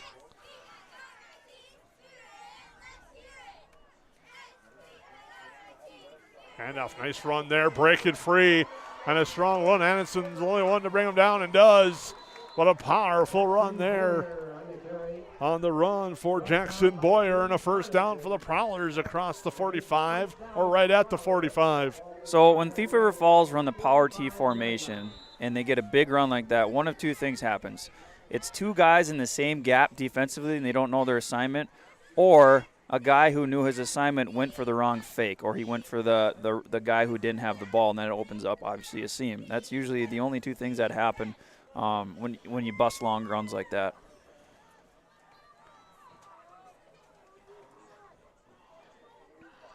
Rosendahl looking to throw, pulls it down, runs forward, gets back to the line of scrimmage. Backside pursuit coming there on the far side was Hackle. Rosendahl wisely pulled it down and got back to the line of scrimmage. If he doesn't pull that down, that has turnover written all over it. Yeah, and he didn't have a man open either, too. On this near side was defending, I believe, their go-to tight end. Gage Johnson was defending him. Nothing there. You know, he did the smart thing of just run if you can. Cooper Anderson was that tight end there, number 16. Now he's lined up on the near side, too, and Gage is over the top of him. Two athletic kids there. Handoff again straight inside. Nice run there by Boyer as he goes left after cutting it out. Gets the 40. Be third down and 5. I like how Thief is mixing up the play calls. It's a little bit different now. It's not as predictable.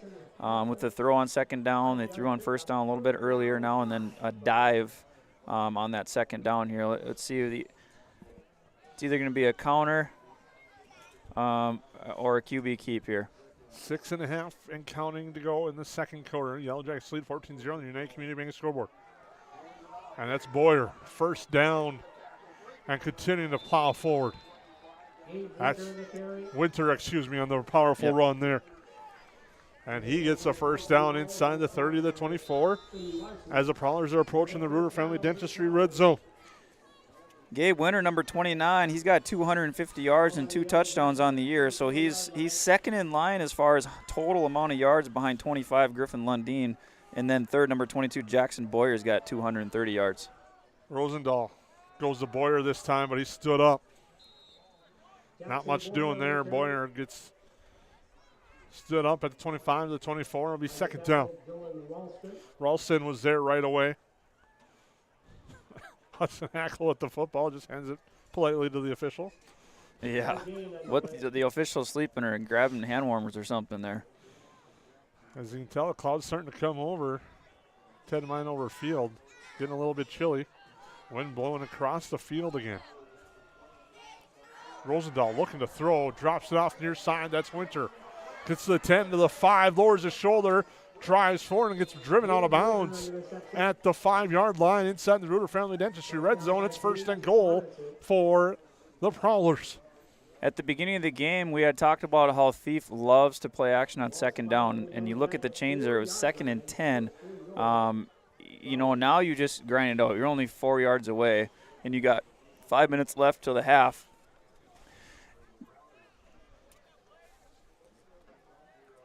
First and goal at the 4 for the Prowlers, looking to cut into the Yellow Jacket lead. Power T formation, Rosendahl under center. He's going to keep it and gets swarmed under a nice backside pursuit by Hudson Hackle and brings Rosendahl down at the 9 and a loss of 5. QB keep, fakes it, puts it on his back hip and runs, but man, Hudson Hackle, number 2 for Perm, he's having a day. Chasing him down from behind. Sometimes the flaw about faking it and putting it on your hip is when you put that ball on your hip, you can't get your full strides out as you sprint because your one arm isn't moving. So if you're 4 yards away, I like faking it and just sprinting to get to that pylon versus try to put it on your hip.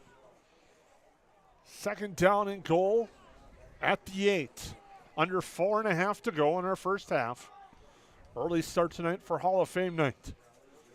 Rosendahl looking to throw, fires a pass deflected and drops to the ground. As guess who was there? It was Hudson Hackle. He knocks that one down. Pressure on the backside got to Rosendahl as well. He comes up slow. He got hit hard on the play. Hudson Hackle, I don't think Perm flips on their defensive formations. They primarily just stay on one side. So Hudson Hackle, number 2 for Perm's, having a really good offensive day and defensive day. Run the ball the opposite way from him. Senior leader, knowing that they're missing some key players, really stepping up tonight for the Yellow Jackets. Prowlers are going to think this one over. 3rd down and 8, and goal at the 8. They're going to call timeout. We'll take a break here on the Magnitude Sports Network. Central Market, the fresh place in Perham and Detroit Lakes, offering the freshest meat, produce, bakery, and deli products possible with great value for your money. A visit to Central Market is a journey into freshness. You'll always be able to find a wide variety of items that will result in the perfect meal for your family and friends. Begin with their meat department, and whether it's succulent fruit and vegetables, fresh baked specialties from their bakery, or the convenience of fresh deli selections. Central Market is the fresh place for your family. Go Yellow Jackets.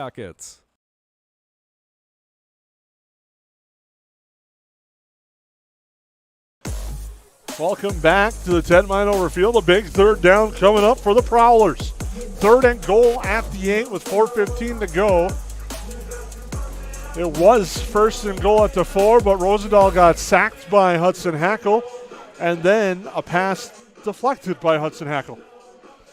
Yeah, Hudson Hackle, he's missing his teammate he's had since 5th grade, Braylon Rock, and then another running back.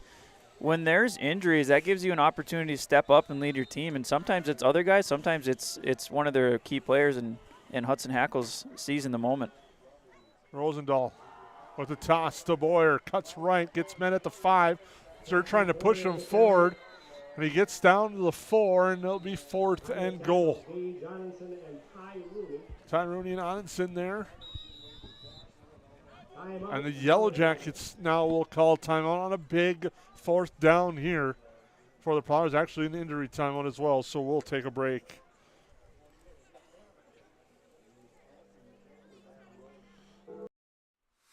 Hansen's Plumbing and Heating provides the highest quality products and services to ensure the comfort and safety of all their customers. It's what they do. Henry Hansen, later known as Hardware Hank, first opened the family hardware store in the early 1930s in Burgess, Minnesota.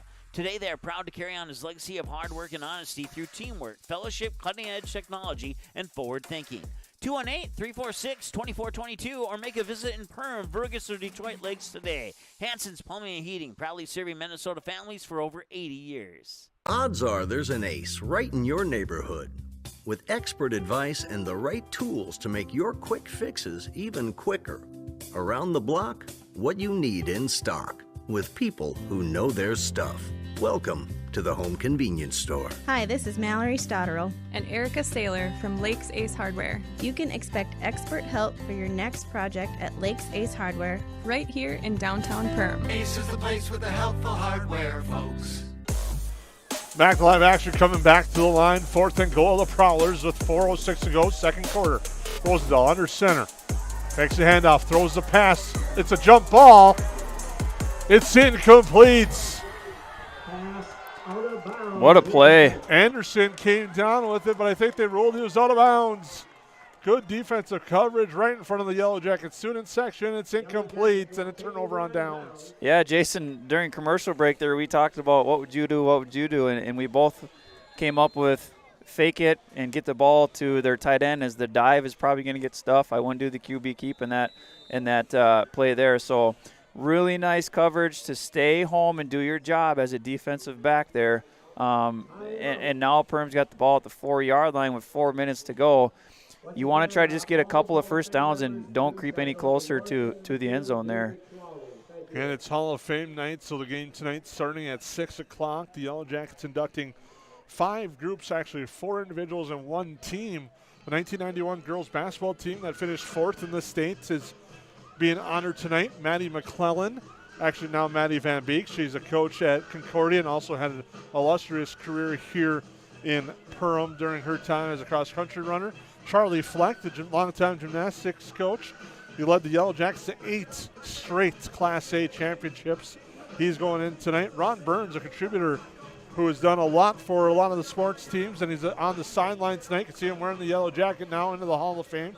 He's done a lot for the media, for people in sports, amateur baseball, amongst others. And Max Stahl will be inducted into the Hall of Fame tonight as well. A prominent wrestler for the Yellow Jackets throughout his career and had a strong career, went on to wrestle at the collegiate level as well. They'll be honored at halftime. Now a big situation here for the Yellow Jackets with under 4 to go. They're going to hand off to Hackle straight ahead.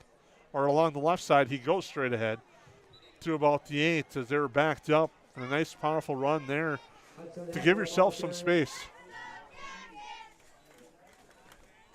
On the tackle, number 29, Dave Wicker. So it'll be second down and 6. The Yellow Jackets, I think, are going to be content to work the clock and take that 14-0 lead. Maybe take a chance here on second down, but might be content to try to work the clock as much as you can backed up.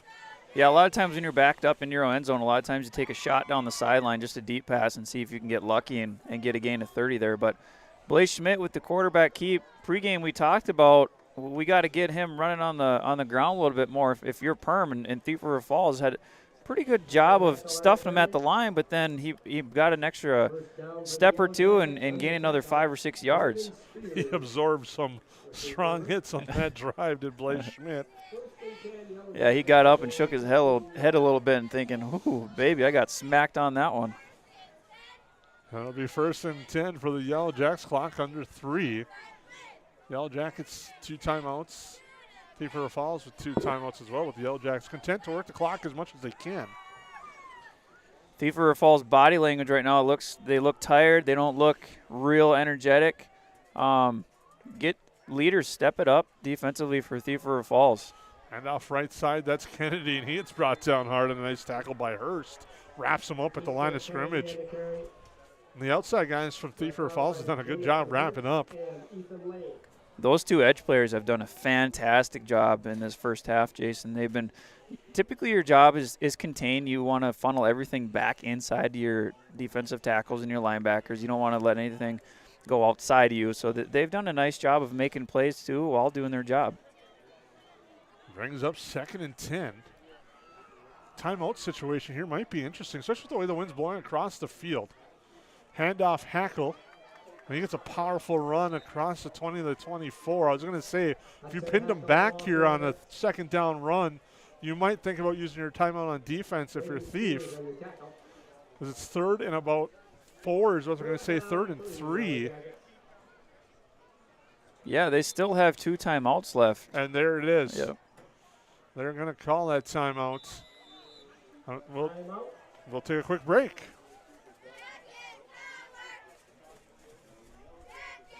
New Horizons Realty is a full-service real estate company who has been helping buyers and sellers in Lakes Country for over 25 years.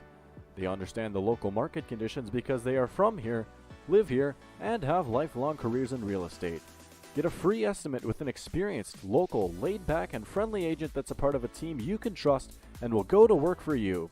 Visit permrealestate.com or call 218-346-7767 to speak with Chad and his dedicated team at New Horizons Realty in Perm. Hi, this is Mike from Magnitude Sports. I'd like you to do me a favor if you would. Subscribe to this channel right here, Dakota Fins and Feathers Outdoors. The channel is owned by a family I've known for over 2 decades and features some sports stars from previous Magnitude Sports broadcasts. So if you're the type of guy that likes fishing, hunting, dogs, you can get all that and more right here on the Dakota Fins and Feathers YouTube channel. You can also find them on social media, on Instagram, TikTok, Facebook. It's educational, it's captivating, it's fun. It's Dakota Fins and Feathers Outdoors. So back here, handoff. Hackle gets the first down. So now we touched on it a little bit. The clock stops until they spot and move the chains.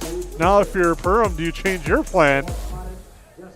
As a Packer fan, we've seen this backfire many times throughout the years at the half, where you take a timeout on defense and you see the other team get the first down. But it looks like Perham's going to be content with that and just take their time. But now they break the huddle quick and come to the line with 2 receivers to the right, 1 to the left side. Schmidt in the pistol with Hackle behind him.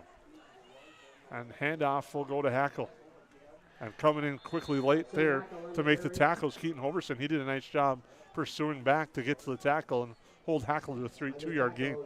You know, with only a minute and a half left to go until half and you're still, 70 yards away from scoring, you got a 2-score lead and you get the ball at half. I don't think you take any risks here or in the last couple of minutes. You just keep moving the chains by running the ball, especially because it's getting colder. Kids' hands are getting kind of numb. Just keep running the ball. Don't take any risks. Give them a chance to intercept it and potentially put 6 points on the board for them.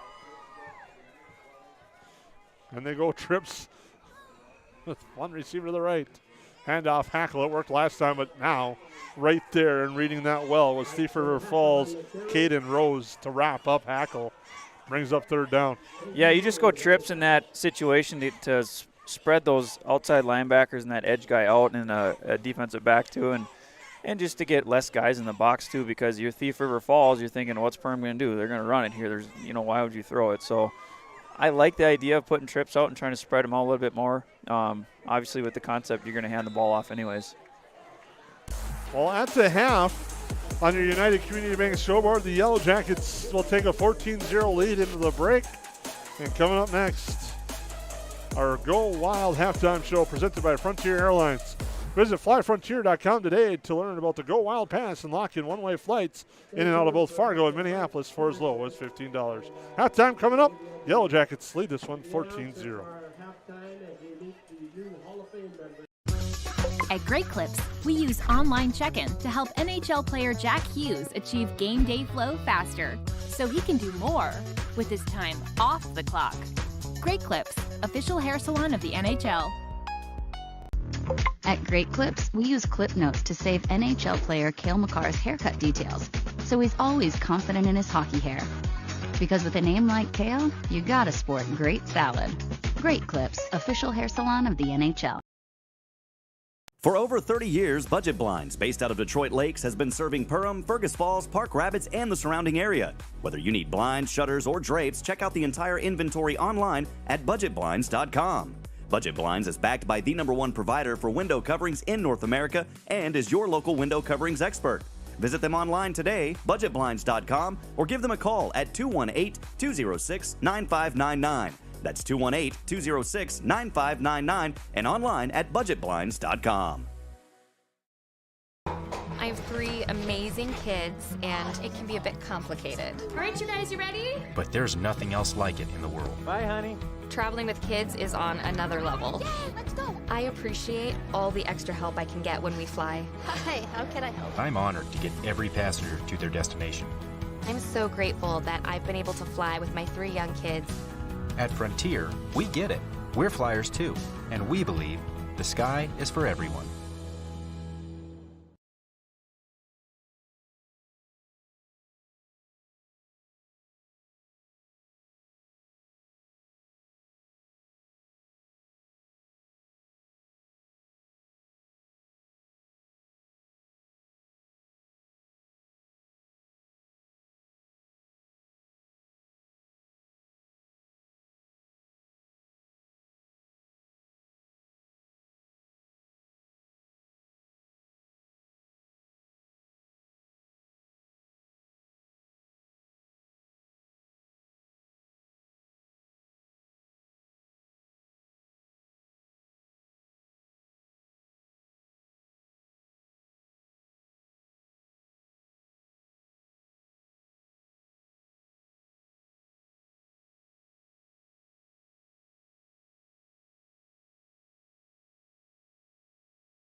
We take pride in what we send out. When you open a bag of licorice, you want that licorice to look good, you want that licorice to taste good. We work for you. We take pride in what we're making and what we are offering. It is so important to me. I do thank KLN from the bottom of my heart. They believe you and your family is important.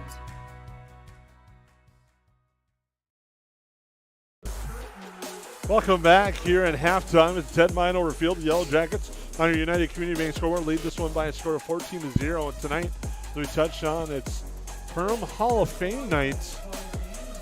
5 groups overall, 4 individuals, and 1 team going into the Hall of Fame tonight.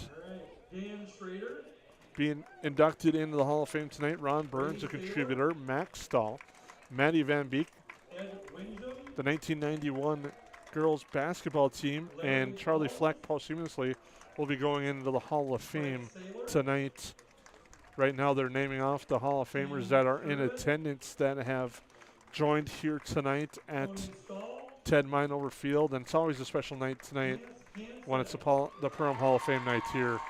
And Hans Hansen, who's just got the big round of applause, was also just inducted into the Frazee Hall of Fame last weekend, so it's been a fun year for Hans Hansen. Hans Hansen's a top-notch guy, as a teacher, as a coach, as a person. Living in Vergas, he all these years he's coached girls basketball, boys basketball, softball, baseball, and being in Perham's Hall of Fame is really cool. But being inducted into Frazee's Hall of Fame too, that's really special. Growing up there as a Perham resident and living in Frazee, and now being in the Perham Hall of Fame too. He's a really good guy. I've had the honor of covering his 300th career baseball win, but now the class being inducted right now, you can see right on our camera. But looking at tonight's game, Grant, right now at half, the Yellow Jackets have really done a great job establishing that line of scrimmage tonight. Yeah, primarily a 5-3 defensive-wise for Perham, and that's doing the job. And Thief River's struggling with their basic dive in the A-gaps. Perham's plugging up the A-gaps really nice. They've had a couple of nice 1 or 2 fakes for a few gains of like 7, 8, 10 yards. But I think if I'm Thief River Falls, I'm thinking my tight end, number 16, Cooper Anderson, doesn't have a catch yet. And he only has, I think, 5 catches, but he's got 175 yards and 1 touchdown. So he's got a lot of yards, and when he catches the ball, it's a big play. And for Thief River to get back in this game, it has to be a big play. They don't have time to chew the clock for 7, 8 minutes and try to score twice in this half, especially because Perham gets the ball at half. Get a stop if you're Thief River Falls right away, 3 and out. Very similar to what we talked about 2 weeks ago, Jason, with Little Falls. With Perham up on Little Falls at that time too. But exciting second half here awaits, I think, as these guys get inducted into the Perham Hall of Fame. I was trying to take a look at the area scoreboard, but I just looked at my watch. It's only 10-7. So a lot of those games have not started yet tonight. And some of those games I'm talking about, Little Falls taking on Fergus Falls, Morris area Chicago, Alberta taking on East Grand Forks, and Detroit Lakes and DGF, the game that a lot of people have their eyes on tonight. That's on our sister station tonight. You can catch that one on Magnitude Sports. As Detroit Lakes taking on DGF. Last year, DGF was able to edge out Detroit Lakes. Detroit Lakes looking to return the favor this year.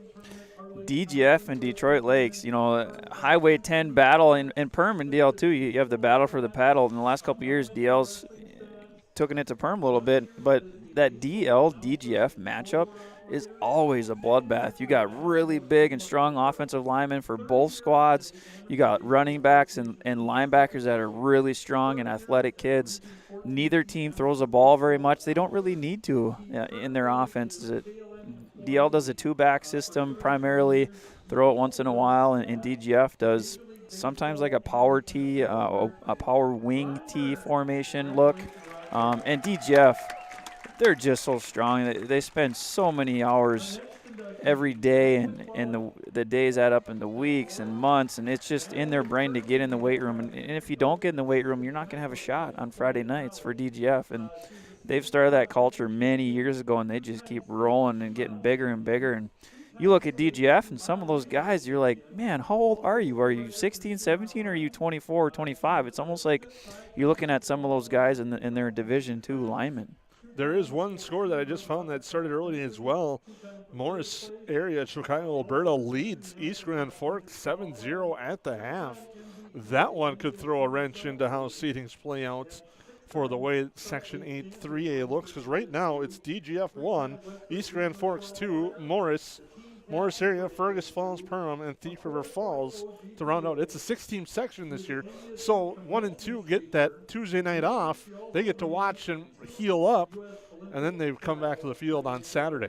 Yeah, Jason, something that started last year is whoever beat someone, if let's say Perham beats Thief River Falls tonight, even if they're in the tiebreaker margin, Perham is going to trump them anyways, or let's say that Perham's record is better and they're the 4 seed and Thief is the 5, and let's say Thief were to beat them head-to-head, it passes them whether they're in that margin or they're not. So this could get really funky, and there could be multiple teams flip-flopping here in the next 2 weeks, especially if East Grand Forks loses to Morris.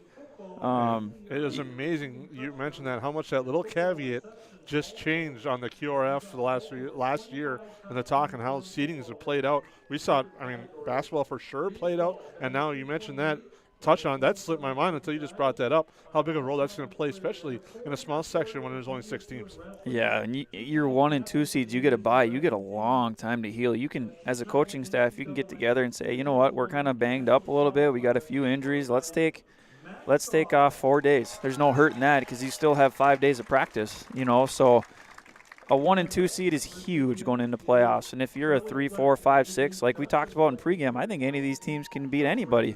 It's a pretty even section. I still think DGF is kind of the perennial powerhouse lately. I'd say in the last 8-10 years, Perham has beaten DGF a couple times in the finals. East Grand has beaten them. But you look at all of those 10-12 years, they've been there the most out of any other team in the section. Well, we're on halftime. The Yellow Jackets lead this one 14-0. Our Perham Hall of Fame introduction to the crowd is taking place right now. The ceremony itself will take place at the Cactus following the conclusion of tonight's game. So we'll take a quick timeout, come back. We'll talk more about the Hall of Famers when we come back on the Magnitude Sports Network. It's something new every day, some different stuff to do. It's not the same monotonous thing over and over again. Everybody works together, everybody knows everybody, we all get along just well. It's just a great company to work with. It's like a big family here. It's just everybody gets along with everybody and everybody clicks. Everybody just helps everybody out. And it's a pretty awesome job to have.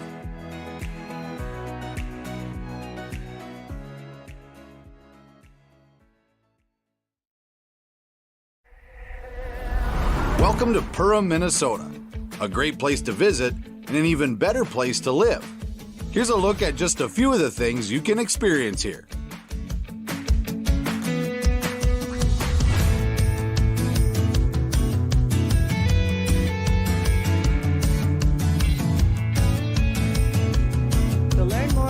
your next getaway, visit Perham.com.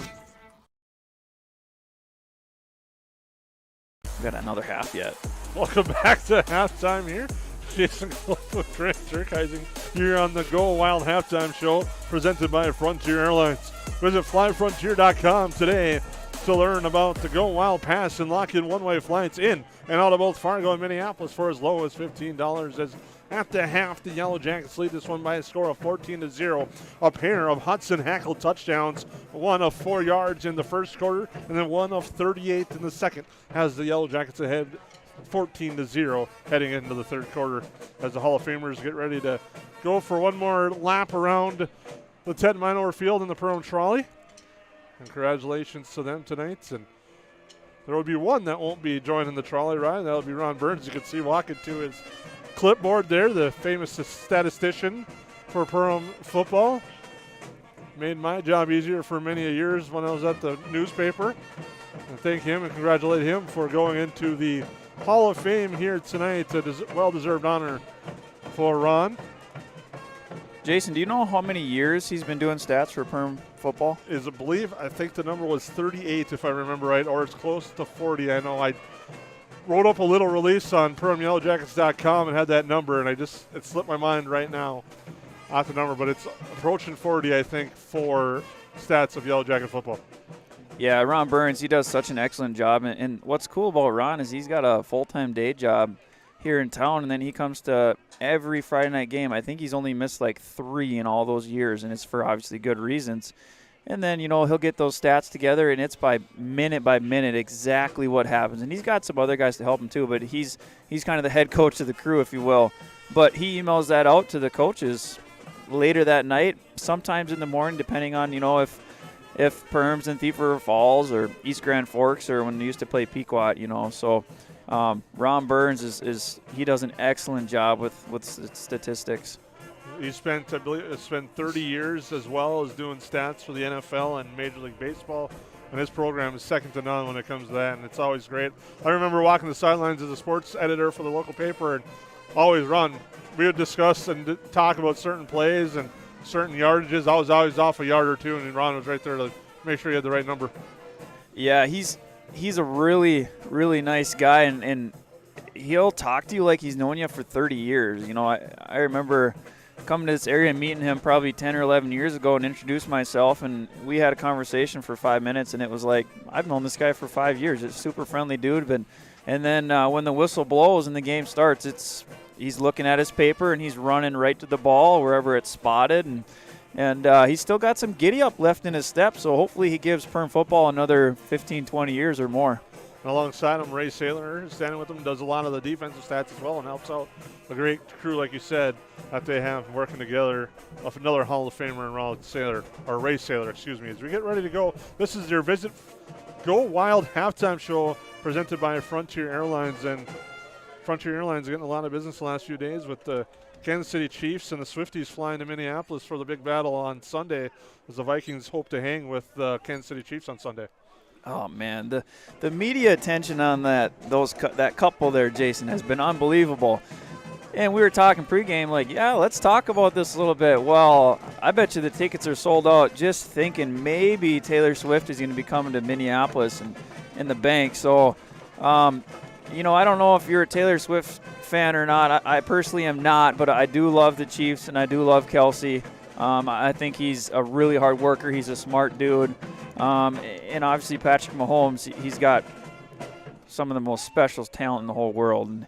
And he doesn't have a lot of receivers to work with this year, and they're still winning a couple games. But you know what? Who's going to be there in the end or the championship? It's going to be the Chiefs, or they're going to get really close to it. So they got Andy Reid, one of the best football minds in the whole world as well. And can you believe this is actually the first matchup ever between Mahomes and Kirk Cousins? So that's going to be a fun battle, because Kansas City, defensively, they're not really all that sharp. Well, granted, Chris Jones back adds a lot to that defense, but I expect a lot of points on Sunday afternoon. Chiefs defense, you think about even the years they've won the Super Bowl or gotten close, they haven't been top 5. And it's been the offense that's putting points on the board, and you hope that their defense can keep opposing teams to 22 to 24 points or less, because there's games where the Chiefs score 30 to 42 points. And they made Zach Wilson look like Aaron Rodgers last Sunday night. If it wasn't for a unique call on Sauce Gardner, and that's all we'll say on that one. I'll say on that one. Very unique, Jason. We don't have to go into details about that call on air here, but yeah, you know, Zach Wilson, he's been kind of a bust so far, and with that Rodgers injury, it's kind of similar to what we talked about with Braylon Rock. You know, this is Braylon Rock's senior year, and it's taken away from him. And Aaron Rodgers, this is his first year with the Jets, and the Jets had high expectations. I mean, their head coach, he was excited. He was jacked to have Rodgers in town, and picked up key running back from Minnesota as well, and it's gone on play number 4 of the first game or something like that. So we'll take a quick timeout, come back with your second half here on the Magnitude Sports Network. Make memories that they'll remember and pass down a tradition. Enjoy your freedom with a road less traveled and spend time with the ones you love. Whether it's here or there, make the most out of life and spend time with who you choose. And choose Quillo from United Community Bank. Whatever life has in store for you, finance it with Quillo. Learn more at ucbankmn.com. United Community Bank, Perham, Frazee, Dent.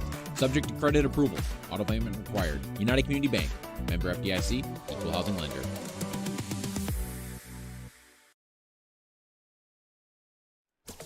River's Edge Cabinetry loves their customers, and customers like Emily love them right back. She says, I've seen a lot of cabinets in my 16 years of real estate sales and appraising, and the quality of River's Edge Cabinetry is right there with the best. Jen says working with them was great because they took care of everything. I really like their style, attention to detail, and being able to see 3D drawings up front. Call 218-346-0127 or visit the website today, riversedgecabinetry.com, turning your vision into reality. Reuter Family Dentistry, with locations in Perham and Wadena, welcomes new patients. Here's what Reuter Family Dentistry can offer you. We offer wisdom teeth removal, sedation dentistry, dental implants, root canals, cosmetic dentistry, and Invisalign. The fact that it can be done here is really important for me because, I mean, it's a chore sometimes getting all your maintenance done. So if it's all done in the right place, that makes it a lot easier.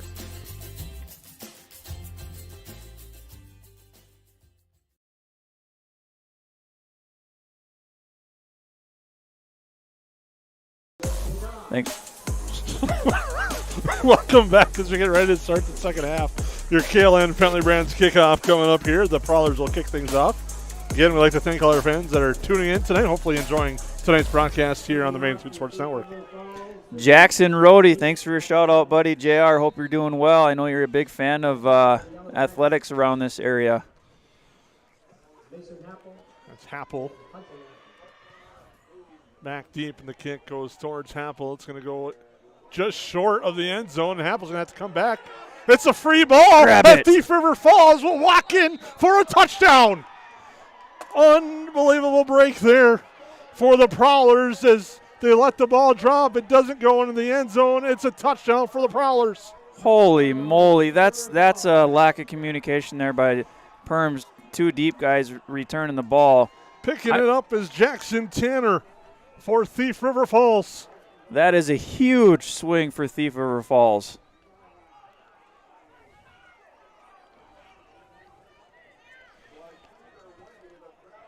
So the Prowlers score on the special teams touchdown by Jackson Tanner. Yeah, Perham just had about a minute there of a lack of concentration. It looks like Perham's coaches are asking what happened here. Did the ball bounce on the line? Because if it did, that should have been a touchback. I would argue it too. But now the extra point will be tried by Braden Spears, but the officials are going to discuss. From our angle up here, I know we don't have the best. I thought it was short. It didn't go in the end zone, but we'll have to wait and see on this one. As of right now, the touchdown's on the board. I'm not going to push the button yet until we get the change. If I'm a Thief River Falls coach too, I'm standing on the 20-yard line and I'm giving in my 2 cents to the refs too. Like, you can't reverse this call. It's already been done. That ball did not land in the end zone. That's points for us. Don't take this away from us. Jesse Hine is at the 10. Kurt Reynolds, and the Prowlers head coach is huddling with the squad already. as you can see on our screen. But wow. That's why high school football and high school sports are fun in general. I mean, you have to pay attention. Did you hear a whistle, Jason? I didn't hear a whistle at all. Usually they blow up pretty early in that situation. It is going to be a touchdown. Well, you know, the good thing is on that, Jason. Or wait.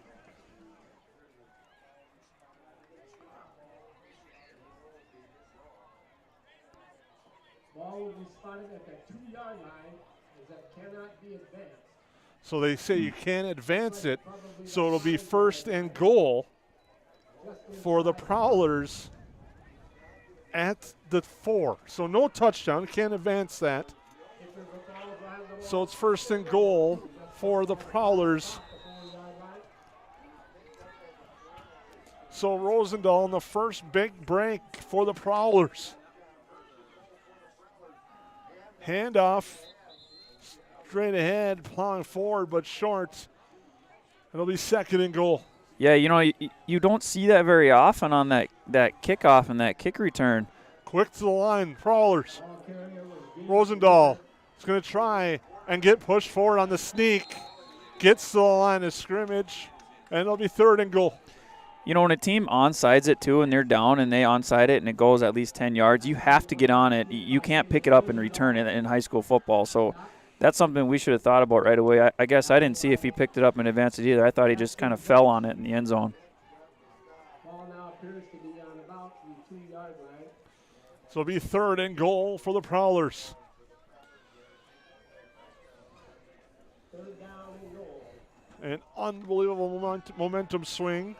The Prowlers just trying to cap it off, and it could be another swing the other way if the defense holds for the Yellow Jackets.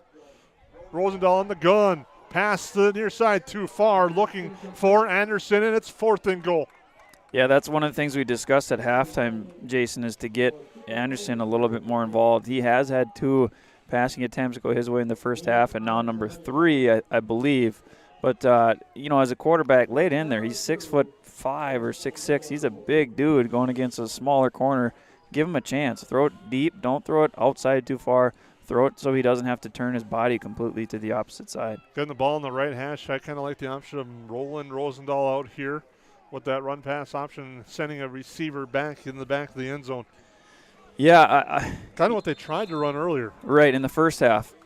Perham's edge, just like Thief's edge, really good edge players. And if you're going to roll out, I think you got to play action to try to get those guys to take 1 or 2 steps in. But yeah, you can play action. You can get your stud Cooper Anderson rolling across the field there, and then you can get a running back or 2. One of them go out and lead block in case he can run into the end zone. The other one go into the flat. So you got a guy dragging, a guy going into the flats. That's a good option.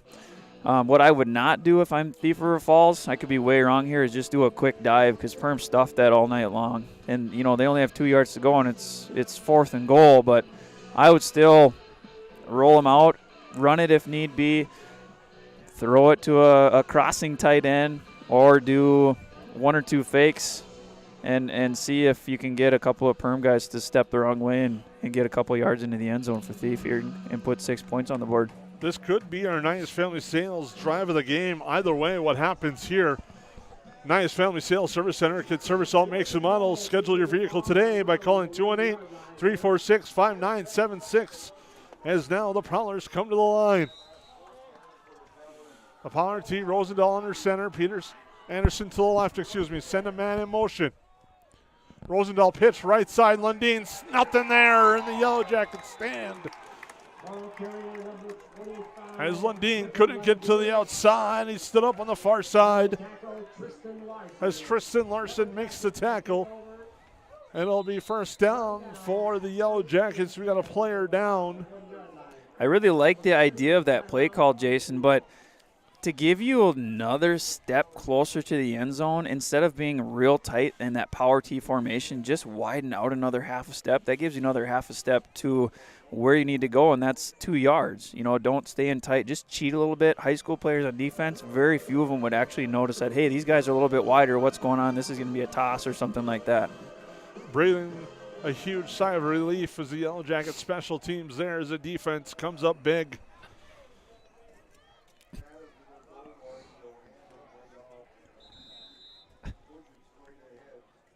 And it'll be second down and 5. As Schmidt on the keeper. I like how they're utilizing Blaze Schmidt a little bit more now this game. He's running the ball more. I don't know if it's an actual call for him to run or if he's just reading it and just saying, I gotta step up here. Now straight ahead, Schmidt again. When he took a strong hit there, he got stood up with a nice run there, but Schmidt gets the first down. Might have been, I think, the first time, let's get some space because we're backed up, and the second time it worked so well, let's continue to control that line of scrimmage, and another first down. You know what, Blaze Schmidt, he's only about 5'10", 175, 180 pounds, but if there's a kid that's 6'8", 300 pounds, Blaze would still try and go run through him. That's kind of his mentality, and that's why he's such a good competitor in football, basketball, and baseball too.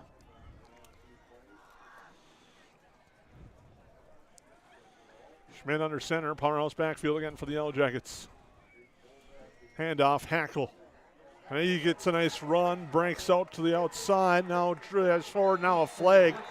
Looks like they're going to tack on a few more. I think it's going to be a face mask. Now it's just a strong, powerful run there by Hudson Hackle. Hudson Hackle, Jason, we were talking at halftime. He's probably got, before this drive, 80 to 90 yards. We don't have official stats, but with that run there, he could tack on well over 105, 110 yards, and it's still early into the second half with 9 minutes to go in the third quarter. It's a 15-yard penalty. Illegal contact to the head is what the call was.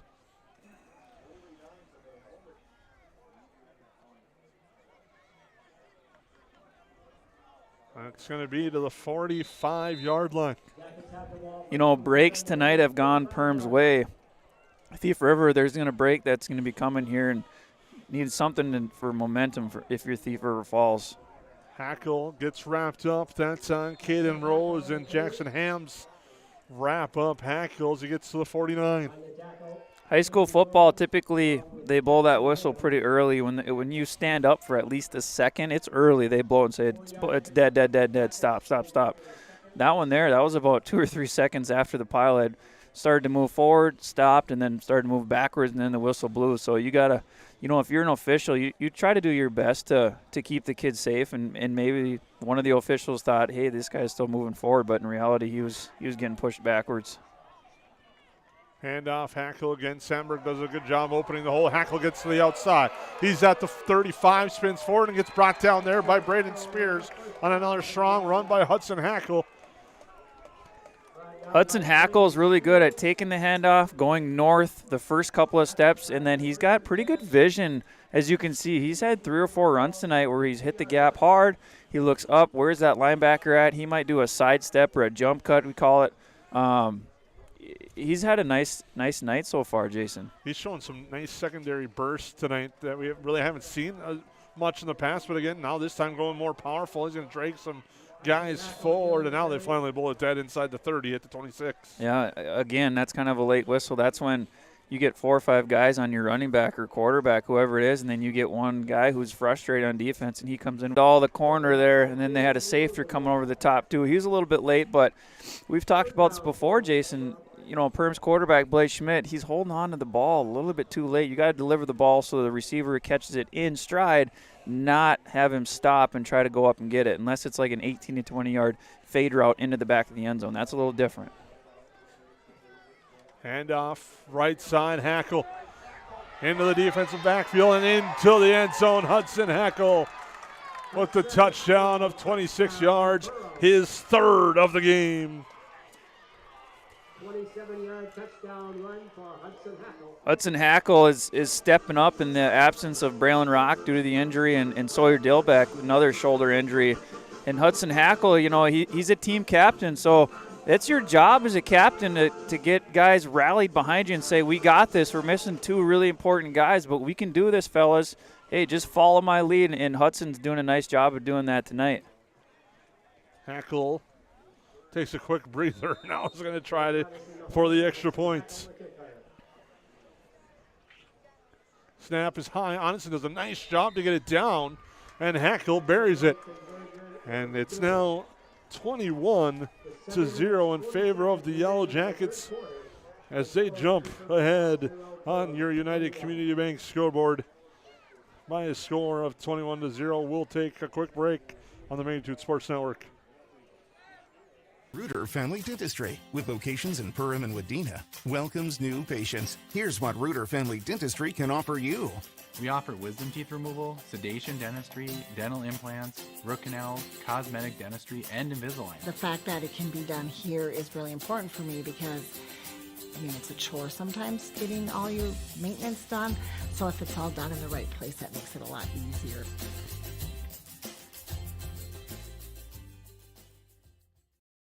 At Nias Family Sales, our experienced mechanics are here to provide exceptional service in a timely manner. With 10 service bays, the service department at Nias Family Sales can work on all makes and models.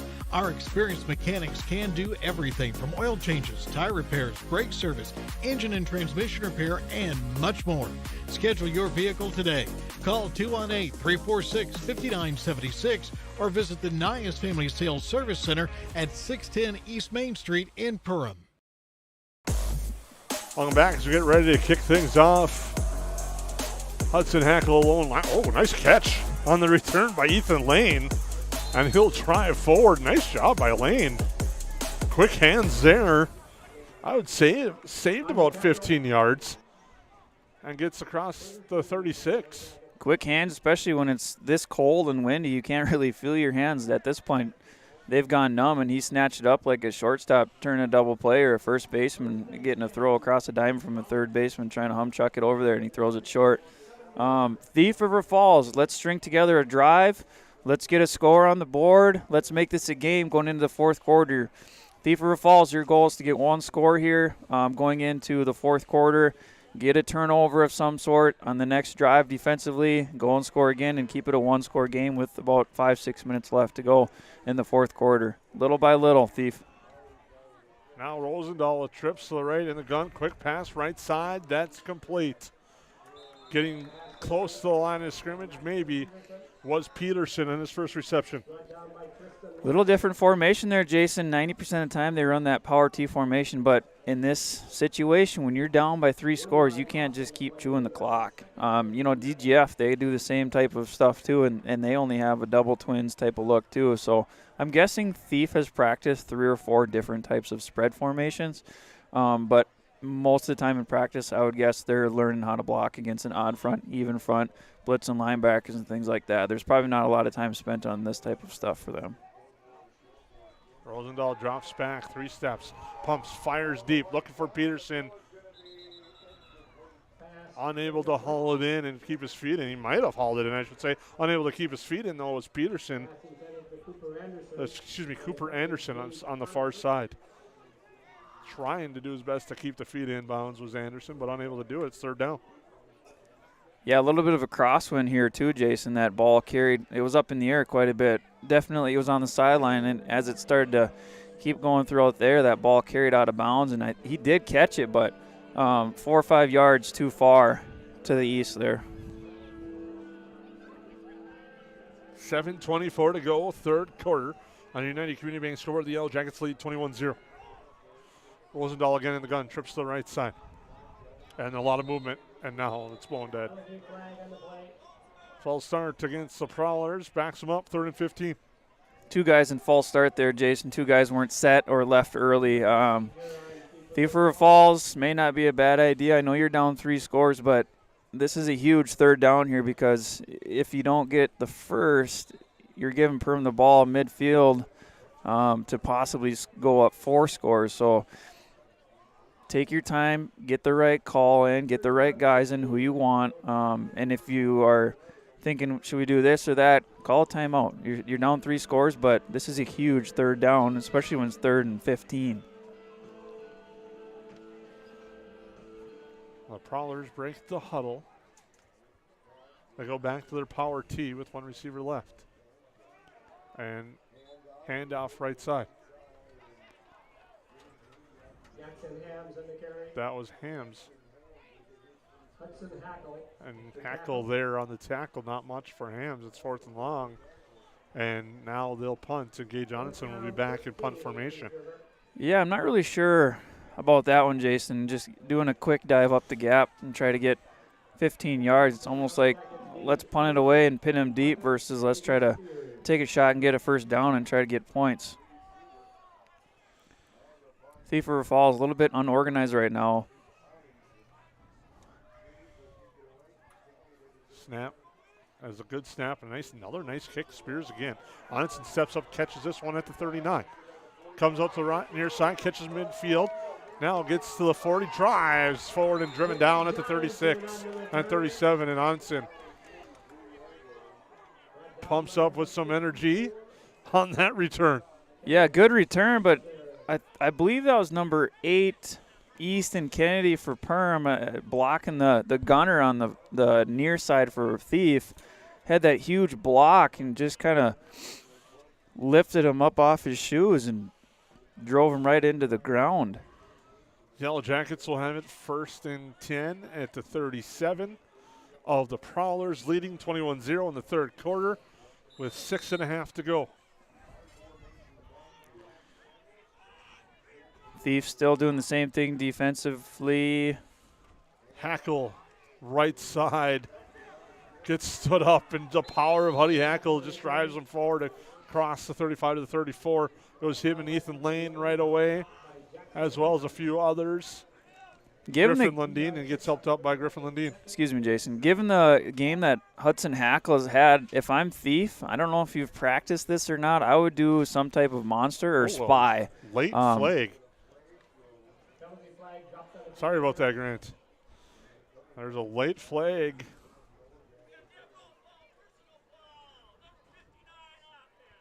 A personal foul against the Yellow Jackets. It's a dead ball foul, so the down's going to count. The yards will come after the play, so it'll be 2nd and long now. That was on 59, Cash Burke. I'm sure there were some words being exchanged there, and a lot of times, that's the kid that gets caught, but I'm sure somebody else started, or maybe he started and Thief didn't retaliate. But it was one of those almost you could see developing from the special teams play at the end of that punt return. Yeah. I thought the Yellow Jackets were going to catch a flag there. They didn't. But now it's going to be 2nd and long at the 49 of the Prowlers because it was a dead ball foul. That play will count, and the yard just come from the spot after. What we were talking about a couple minutes ago, if I'm Thief River defensively, Hudson Hackle's having a heck of a night for Perham. You might want to spy him or say, you're my Mike backer, you're my middle linebacker, but wherever number 2 goes, you go. You have no other responsibilities. 2 receivers right, 1 to the left side. Blaze Schmidt counting the players out. Now he's going to call timeout because they're short. Yeah, they're short a guy. So we'll take a timeout. That's a heady play by a quarterback there to call that timeout. We'll take it with them here on the Magnitude Sports Network. At Nias Family Sales, our experienced mechanics are here to provide exceptional service in a timely manner. With 10 service bays, the service department at Nias Family Sales can work on all makes and models. Our experienced mechanics can do everything from oil changes, tire repairs, brake service, engine and transmission repair, and much more. Schedule your vehicle today. Call 218-346-5976 or visit the Nias Family Sales Service Center at 610 East Main Street in Perham.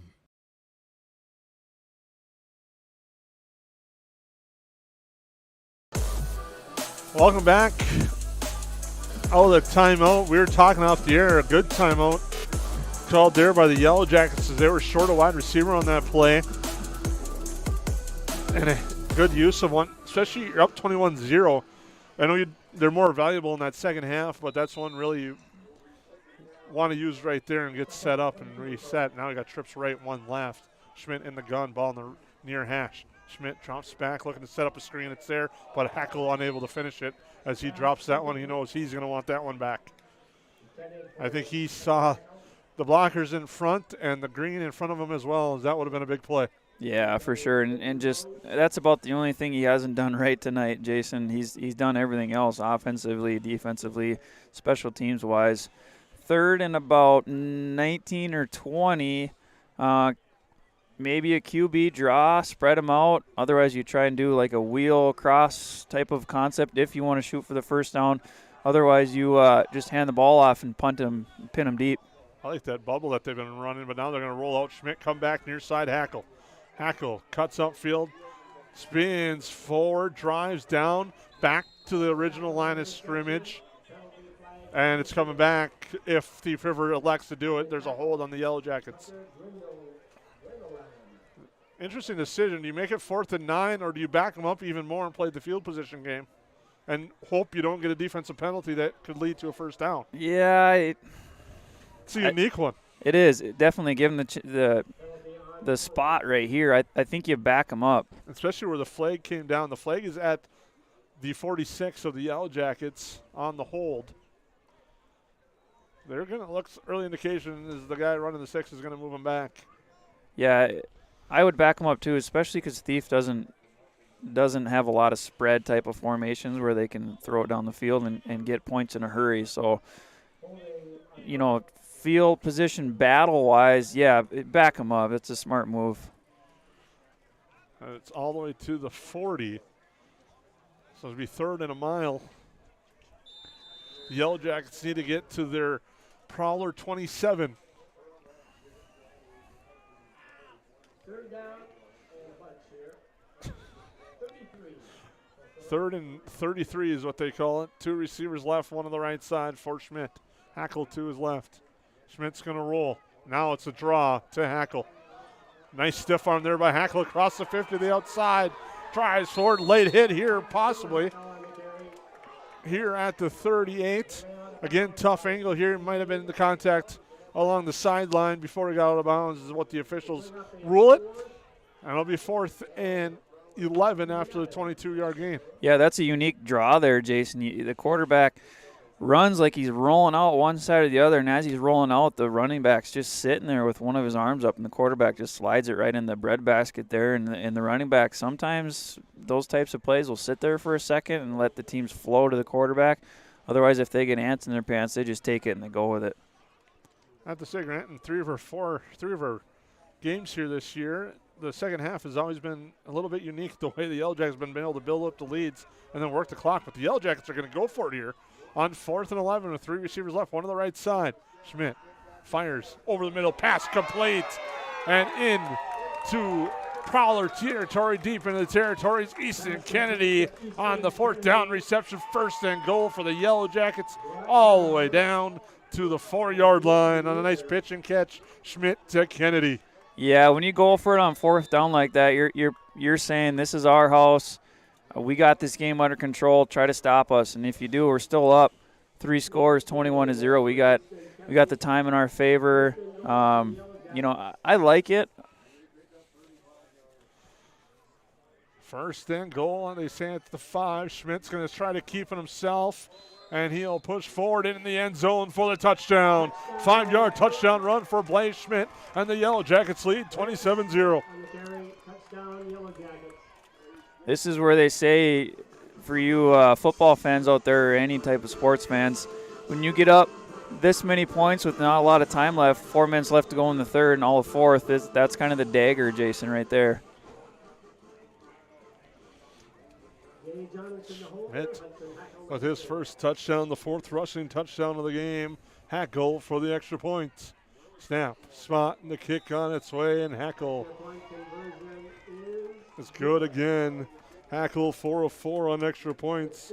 The Yellow Jackets lead 28-0 on your United Community Bank scoreboard. We'll take a timeout here on the Magnitude Sports Network. Ray's Sport and Marine in Perham has you covered for all your recreational needs. Ray's carries a large inventory of Lund boats, Bennington pontoons, plus Viaggio pontoons. They also carry the Yamaha line of ATVs and UTVs, as well as the full line of Honda Power Sports. Stop in and check out all of what Ray's Sport and Marine has to offer. Good luck to all Perham athletes, and go Yellow Jackets!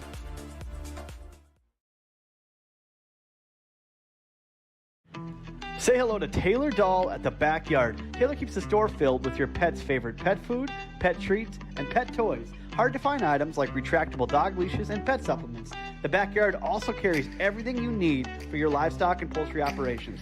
Are you a bird watcher? The Backyard has one of the best selections of bird seed, suets, and feeders in the area. And finally, don't forget to book a spa day for your dog with one of our professional dog groomers. 218-346-7487. Welcome back here. The Yellow Jackets getting ready to kick off. They lead 28-0. We got a score update on our sister station, DGF, leading Detroit Lakes by a score of 14-0. That's in the second quarter. Nice strong kick again by Hackle, and it's into the end zone for a touchback. Again, that's on the Magnitude Sports Network as well. DGF and DL doing battle.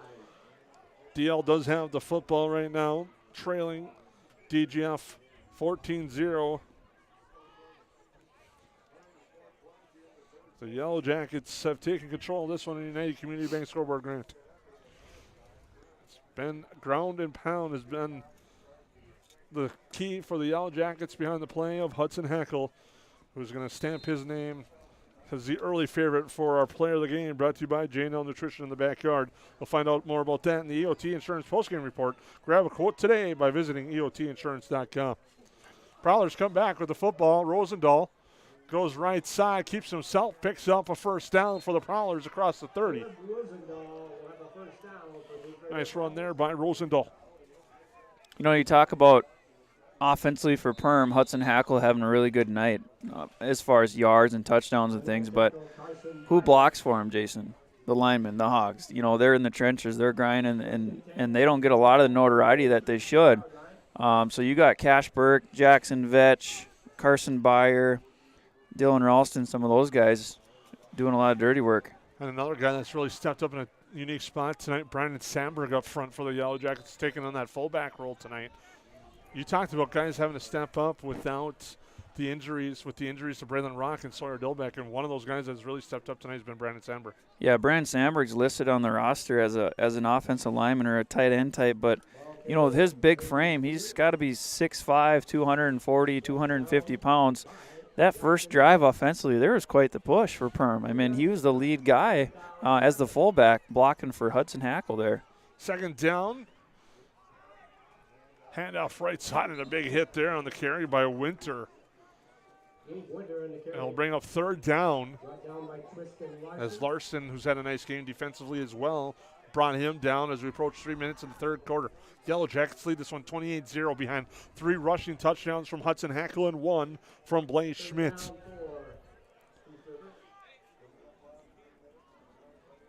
Yellow Jackets will head on the road next week. Don't want to get too far ahead of herself. A nice hold on play by Rosendahl for the moment on the fake, but the Yellow Jackets sniff it out, and they pursued quickly. And a nice job getting there right away was Jackson Vetch. Yeah, that is the prime example of practicing Monday, showing film, practicing Tuesday, Wednesday, review day on Thursday. This is your assignment as an edge player, is the quarterback. He will fake it, and roll out. He'll try to hide it on his hip. Don't fall. Don't get sucked into the dive or the fake dive. Stay true to your assignment, and that's a perfect example right there, Jason, of 2 guys on the quarterback with, was there even a gain? Maybe a loss of a yard or 2 on that. We'll touch on a little bit the Prowlers next weekend.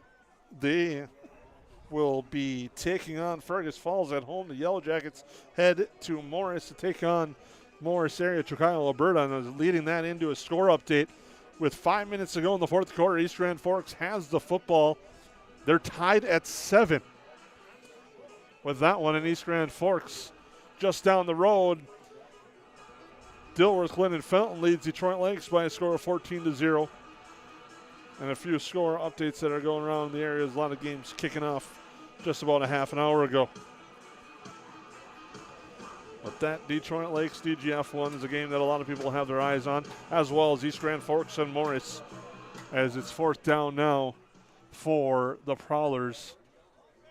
They showed punt the first time, and now they're going to go for it. This is their 4th and ball game. Rosendahl rolls to the right side, looks for the pass, and it's incomplete. And a nice job. Mason Happel breaks that one up. Great job there by Happel to break that one up. And the turnover on downs gives it to the Yellow Jackets. Yeah, great coverage, good discipline by Perham's defensive back. There was a tight end rolling across the middle, and then there was a running back that went out to the flats on that too. But stay home, stay disciplined like we just talked about a couple minutes ago. This Thief River Falls offense, from a defensive back perspective, it's pretty easy to fall asleep unless they bust a run right at your face. You know, you still got to stay true to what your defensive principles are and what your assignment is and be sharp with it. 2 minutes, 15 seconds to go in the third quarter. Hackle again and drives through Keaton Hoverson as Hoverson wrapped him up. And it'll be second down. Hoverson kind of read that one perfectly and wrapped him up. So it'll bring up second down. Yellow Jackets will close out the season on the road at Morrison and at DGF. Two very big games for both those teams. Handoff right side. This time it's going to be Kennedy. Took a hard hit, pops up, and hopefully he's okay, but his arm is dangling. We don't want to speculate. They'll check on him on the near side. Yeah, definitely when your arm dangles like that, you got some type of stinger or something with the shoulder or even in the neck a little bit. You hope the shoulder's not dislocated. Or when it goes in and out of the joint, that's called the subluxation too. That's pretty common in football too. He's getting checked on the near side. It'll be third down for the Yellow Jackets. Full house backfield. Handoff Sandberg. He just dragged some defenders forward with a strong, fun run to watch there. Let the big boy eat. Keep feeding him. Give him the ball. Holy. That's like the fridge running through there, Jason, huh? That was quite the powerful run there by Sandberg. It'll be first and 10 just outside the Reuter Family Dentistry red zone. You want to take bets on if he gets this ball again? No. No? Okay. I will pass on that one. Sometimes you can tell coming out of the huddle and the speed out of the huddle, so it might be a sign. Again, Sandberg right side. Yeah, you would owed me a pop on that one. Right to the 20 in the Reuter Family Dentistry red zone. But that will be the final play of the third quarter. And the Yellow Jackets will take a 28-0 lead into the fourth quarter here on the Magnitude Sports Network. We'll take a break. Yellow Jackets in control here tonight on Hall of Fame night at the Ted Minover Field. Central Market, the fresh place in Perham and Detroit Lakes, offering the freshest meat, produce, bakery, and deli products possible with great value for your money. A visit to Central Market is a journey into freshness. You'll always be able to find a wide variety of items that will result in the perfect meal for your family and friends. Begin with their meat department, and whether it's succulent fruit and vegetables, fresh baked specialties from their bakery, or the convenience of fresh deli selections, Central Market is the fresh place for your family. Go Yellow Jackets.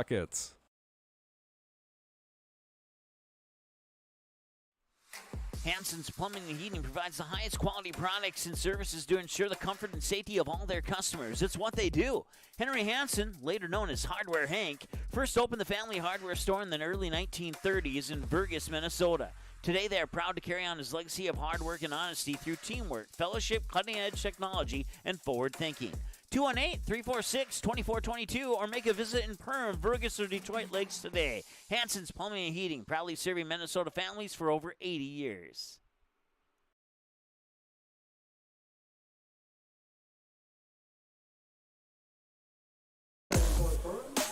Welcome back. Fourth quarter action. Yellow Jackets lead 28-0. Looking to send the crowd home with a W tonight, where they've been outstanding at home.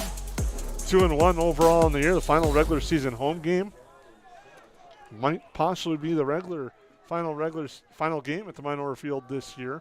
Handoff Hackle that time on second down. He gets stood up and brought back. Lot of football left, though, and I know I say that with 2 games left, but the QRF and how things play out will be interesting to see if the Yellow Jackets can squeeze into a potential home game.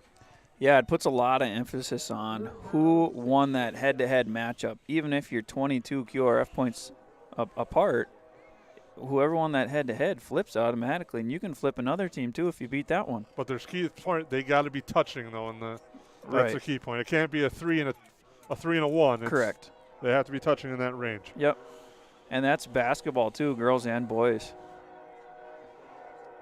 Schmidt's now going to pass, fires it inside, incomplete, looking for Onitson. Doing a nice job there. Caleb Rosendahl breaking that up. That's been a unique matchup on the outside all night, though, Onitson and Rosendahl. Yeah, two really good athletes, some of the better athletes on the squad. Not real strong kids, but really smart, both Caleb and Gage. About the same height, and they're the same grade, so they've been battling out for many, many years. I'm sure they know each other off the field and off the court and off the baseball field as well. I was going to lead into this is a fun battle here. It's going to be a fun one coming up here in the next couple of months, too, when those two teams get ready to square off in basketball action. Yeah, Thief River graduated a lot of guys from last year's team, but Rosendahl is going to be their key guy this year.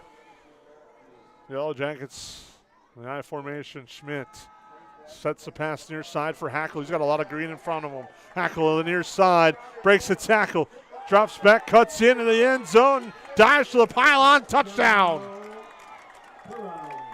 Hudson Hackle, his fourth touchdown of the game.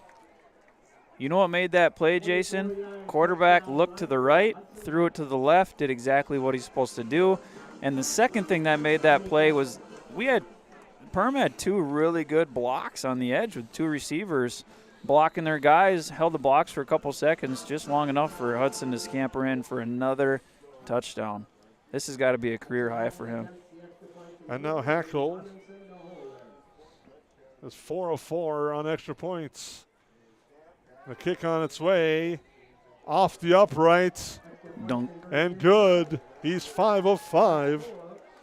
And it's now 35-0 in favor of the Yellow Jackets. We'll take a quick timeout, come back here on the Magnitude Sports Network.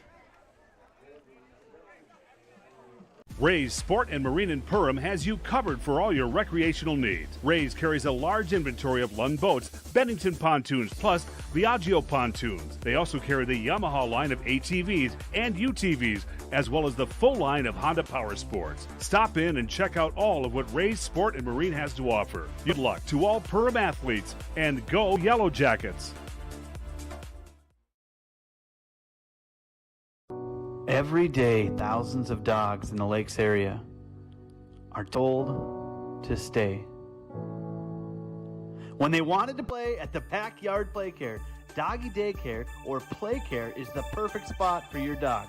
100% supervised playtime and 100% fun in a brand new facility that opens this fall. Contact the Backyard Boarding and Playcare at 218-346-4104 or check us out on Facebook today.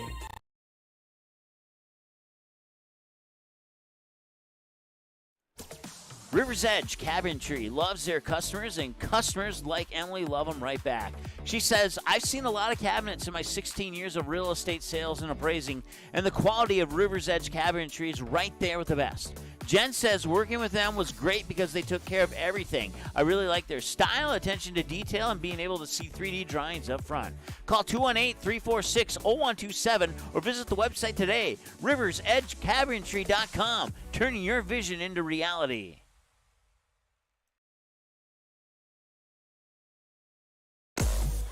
Welcome back. Fourth quarter action. The Yellow Jackets lead this one 35-0 on Hall of Fame night. Hudson Hackle, 4 touchdowns tonight. 3 rushing, 1 receiving. He has just been dynamic tonight. Short kick there.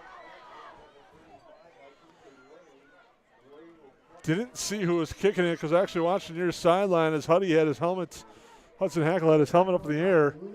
I think it was Maddox Swentek. I know on the depth chart he's their number 2 kicker. Lane with the return. Swentek with the pop kick. So it'll be at the 42 for the Prowlers, trailing 35-0 with 10:50 to go in the fourth quarter.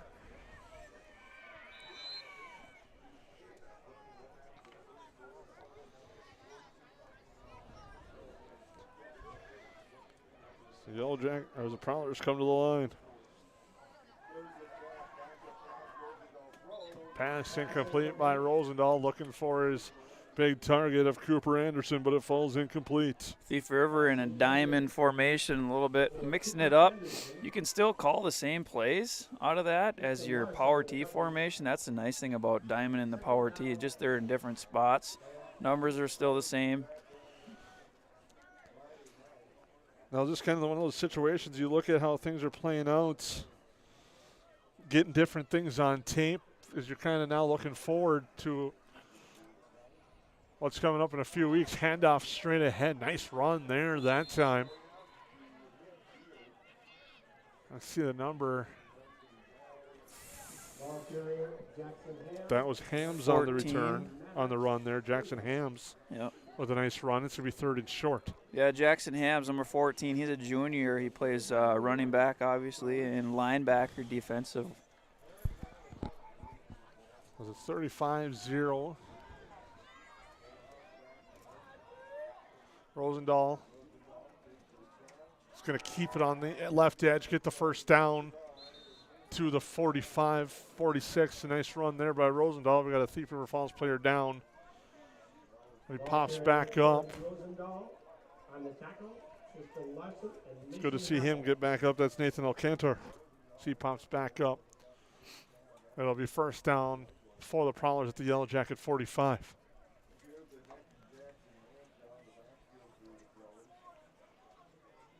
This has been the perfect bounce back the Yellow Jackets have been looking for. After a tough loss against Fergus Falls, they bounced back tonight, controlling, mainly especially the trenches tonight. They've done a nice job controlling that, and Hudson Hackles had a heck of a game. Handoff is Hams again.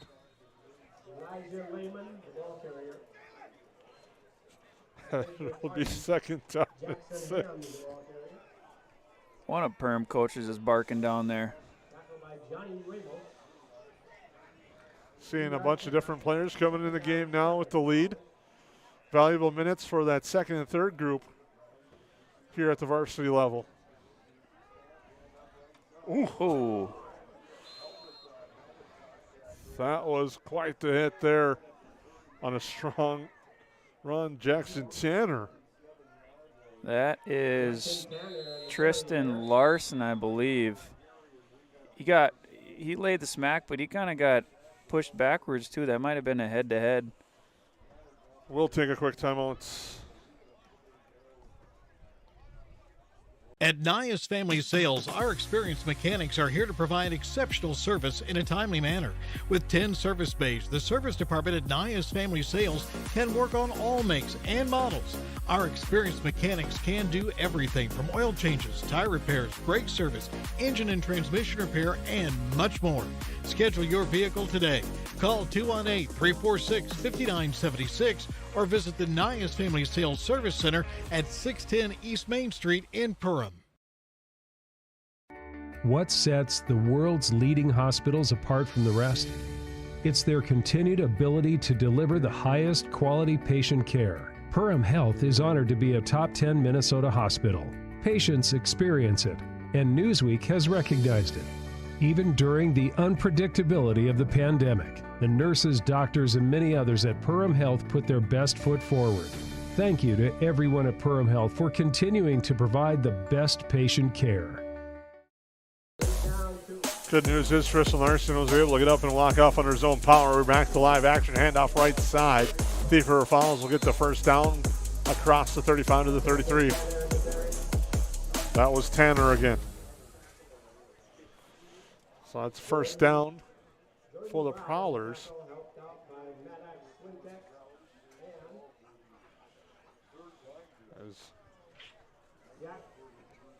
Expect to see a new quarterback coming in for the Yellow Jackets next possession. Ashton Detloff warming up here along the near sideline. As the Yellow Jackets lead 35-0 here in the fourth quarter. Clock approaching 7 minutes. Prowlers with the football. Handoff, powering forward. Nice strong run that time. That's Tanner again. He's having a nice drive right now for the Prowlers. They're going to move the chains. It's another first down run for Tanner. Yeah, Jackson Tanner, junior running back, shot out of a cannon there. He got up to full speed in a couple of steps. Nice run. They got a little momentum going into the red zone here. Only need another yard, and we're right in that Reuter Family Dentistry red zone. It'll be first down for the Prowlers. Rosendahl under center. Handoff right side. Nice, another strong run. Jackson Hams on the carry. As Hams gets the run close to the first down, it'll be a yard short. It'll be second and at 1. Liam Cunio, Johnny Ramos. Thief River Falls, number 14, Jackson Hams, came up limping a little bit on that one. Sometimes when it's this cold, you roll your ankle, you don't really feel it much, and then you take a couple steps, and all of a sudden it feels like you got 30 pounds on your foot. Handoff Hams straight ahead, and the pile just pushes him back. He does get the first down inside the 10. Just going to touch on that next week for the Yellow Jackets. They'll be on turf, I believe, at Big Cat Stadium. That's going to be forecast looking ahead. Looks like another chilly evening. Yeah, we got spoiled up until, Wednesday this week. The last 5 weeks, this is the nicest fall we've had in many years. I hope this doesn't mean it's a rough spring. Handoff right side. Nice run there by Turner. Gets inside the 5 to the 4. Jackson Tanner. The ball. Jason, Tanner. It might mean that we're going to have about 2 weeks of 50 below weather this winter. And then about 60 inches of snow, so your softball gals will be in the gym until about May 6th, I'm going to guess. I'm not going to take a bet on that one. Last year was it was a grind for the first month of just being inside and getting outside. It was a welcome sight to get back outside. Handoff straight ahead, nice power and short into the end zone he is. That's Jackson Tanner getting the touchdown for Thief River Falls. And Tanner with a nice drive finishes it off for the Prowlers. Even though Perham was up 35-0 and Thief just scored here with Jackson Turner, it's fun to see a lot of different guys get on the field. It doesn't matter. You obviously want to win every single game you go and compete, but for some of these kids, their role on the team is primarily a practice player. So it's good to see that some of these kids get a chance to show what they can do to the coaches and the rest of the team and to play under Friday Night Lights. There's just something really special about it. So it's nice that Perham defense is also rotating in some guys. Spears on the kick, and that kick is good by Braden Spears, and it makes it 35-7. Again, nice touchdown run by Jackson Tanner. He really had a strong drive there, and it was nice to see him get rewarded and finishing it off with the touchdown. Yeah, good for him. Pretty good blocking, too.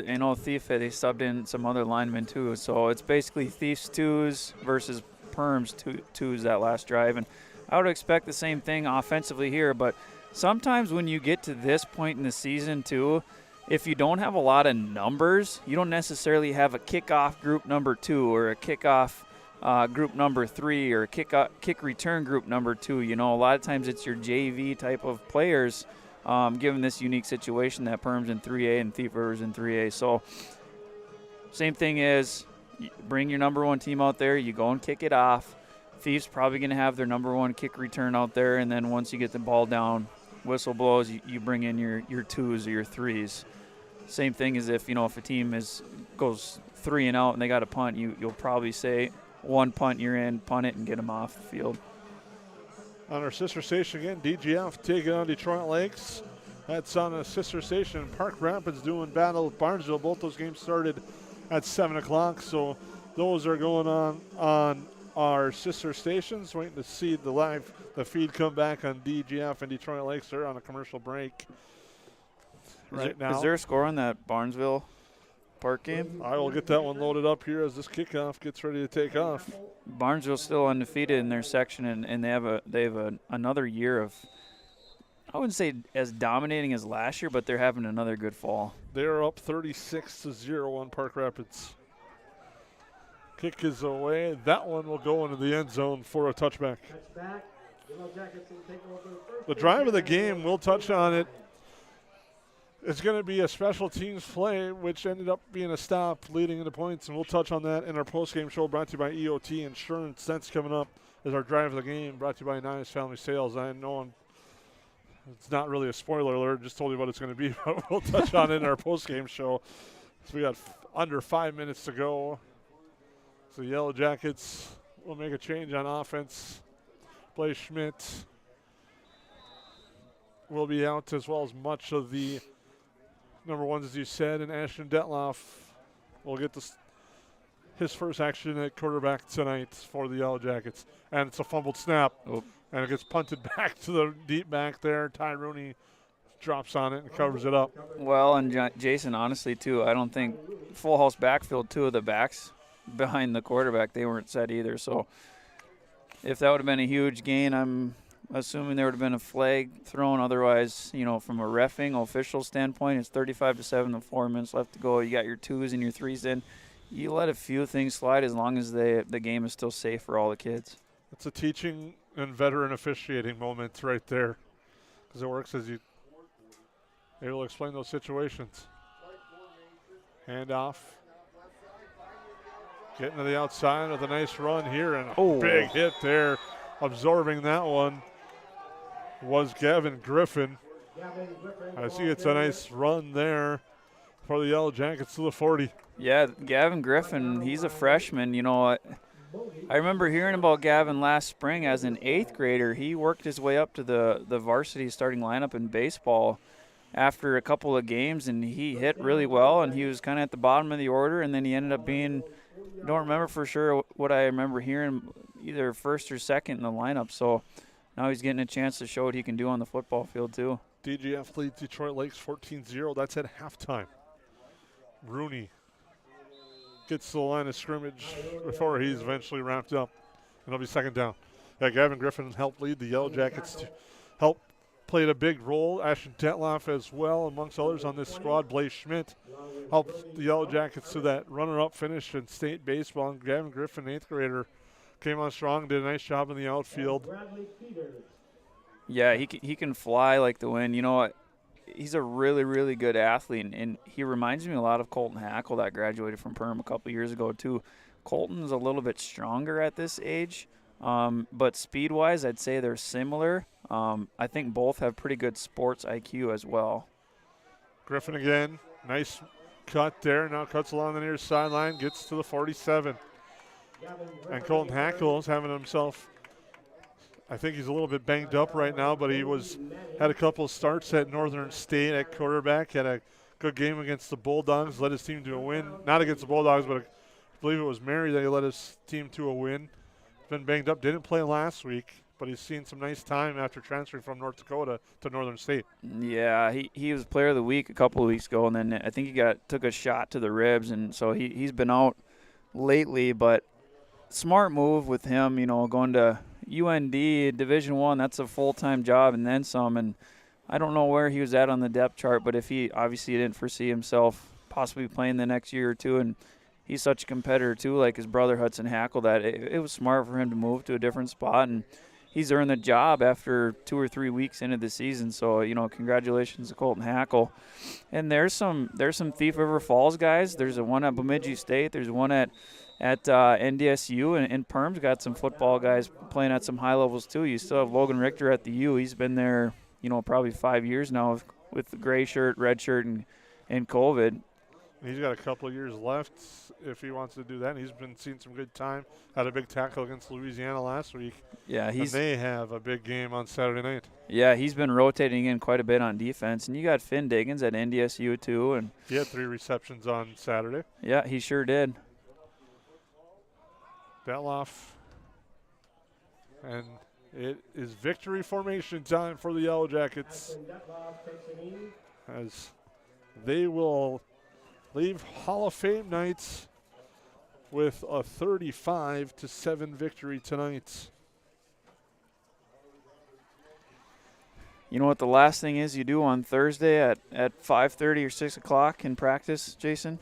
I believe it's this formation right here. It's the victory formation, yeah. So every team, before you go and break huddle and talk about what you need to get done Friday night, you get into victory formation with the mindset of, hey, this is how we're going to end every single game on Friday night.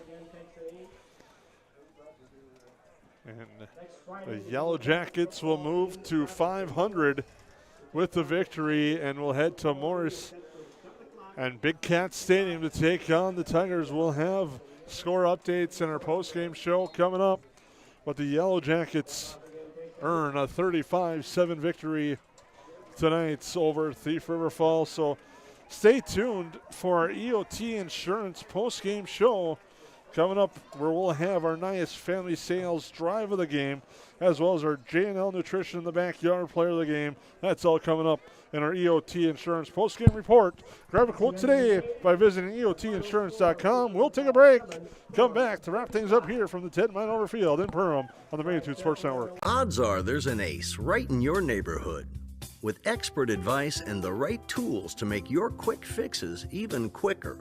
Around the block, what you need in stock with people who know their stuff. Welcome to the Home Convenience Store. Hi, this is Mallory Stotterell and Erica Saylor from Lakes Ace Hardware. You can expect expert help for your next project at Lakes Ace Hardware right here in downtown Perham. Ace is the place with the helpful hardware, folks. Hi, this is Mike from Magnitude Sports. I'd like you to do me a favor if you would. Subscribe to this channel right here, Dakota Fins and Feathers Outdoors. The channel is owned by a family I've known for over 2 decades and features some sports stars from previous Magnitude Sports broadcasts. So if you're the type of guy that likes fishing, hunting, dogs, you can get all that and more right here on the Dakota Fins and Feathers YouTube channel. You can also find them on social media, on Instagram, TikTok, Facebook. It's educational, it's captivating, it's fun. It's Dakota Fins and Feathers Outdoors. Subscribe today. At Great Clips, we use online check-in to help NHL player Jack Hughes achieve game day flow faster, so he can do more with his time off the clock. Great Clips, official hair salon of the NHL. At Great Clips, we use clip notes to save NHL player Cale Makar's haircut details, so he's always confident in his hockey hair. Because with a name like Cale, you gotta sport great salad. Great Clips, official hair salon of the NHL. For over 30 years, Budget Blinds, based out of Detroit Lakes, has been serving Perham, Fergus Falls, Park Rapids, and the surrounding area. Whether you need blinds, shutters, or drapes, check out the entire inventory online at budgetblinds.com. Budget Blinds is backed by the #1 provider for window coverings in North America and is your local window coverings expert. Visit them online today, budgetblinds.com, or give them a call at 218-206-9599. That's 218-206-9599 and online at budgetblinds.com. I have 3 amazing kids, and it can be a bit complicated. All right, you guys, you ready? But there's nothing else like it in the world. Bye, honey.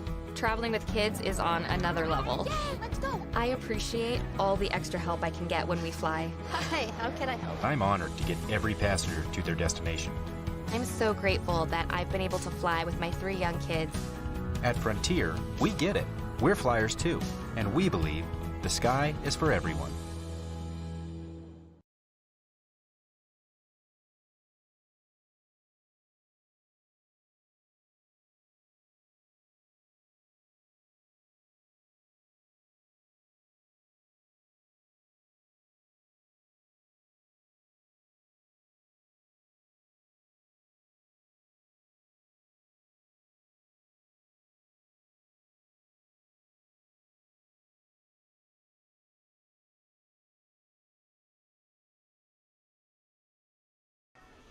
Welcome back to the postgame show. The Yellow Jackets earn a 35-7 victory tonight here on your EOT Insurance postgame report.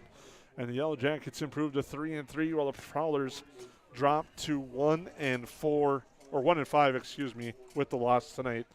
And now the Yellow Jackets will get ready to head on the road for a big game after especially the results that we found out tonight involving that one between East Grand Forks and Morris, where East Grand Forks suffered a 15-14 defeat to Morris tonight.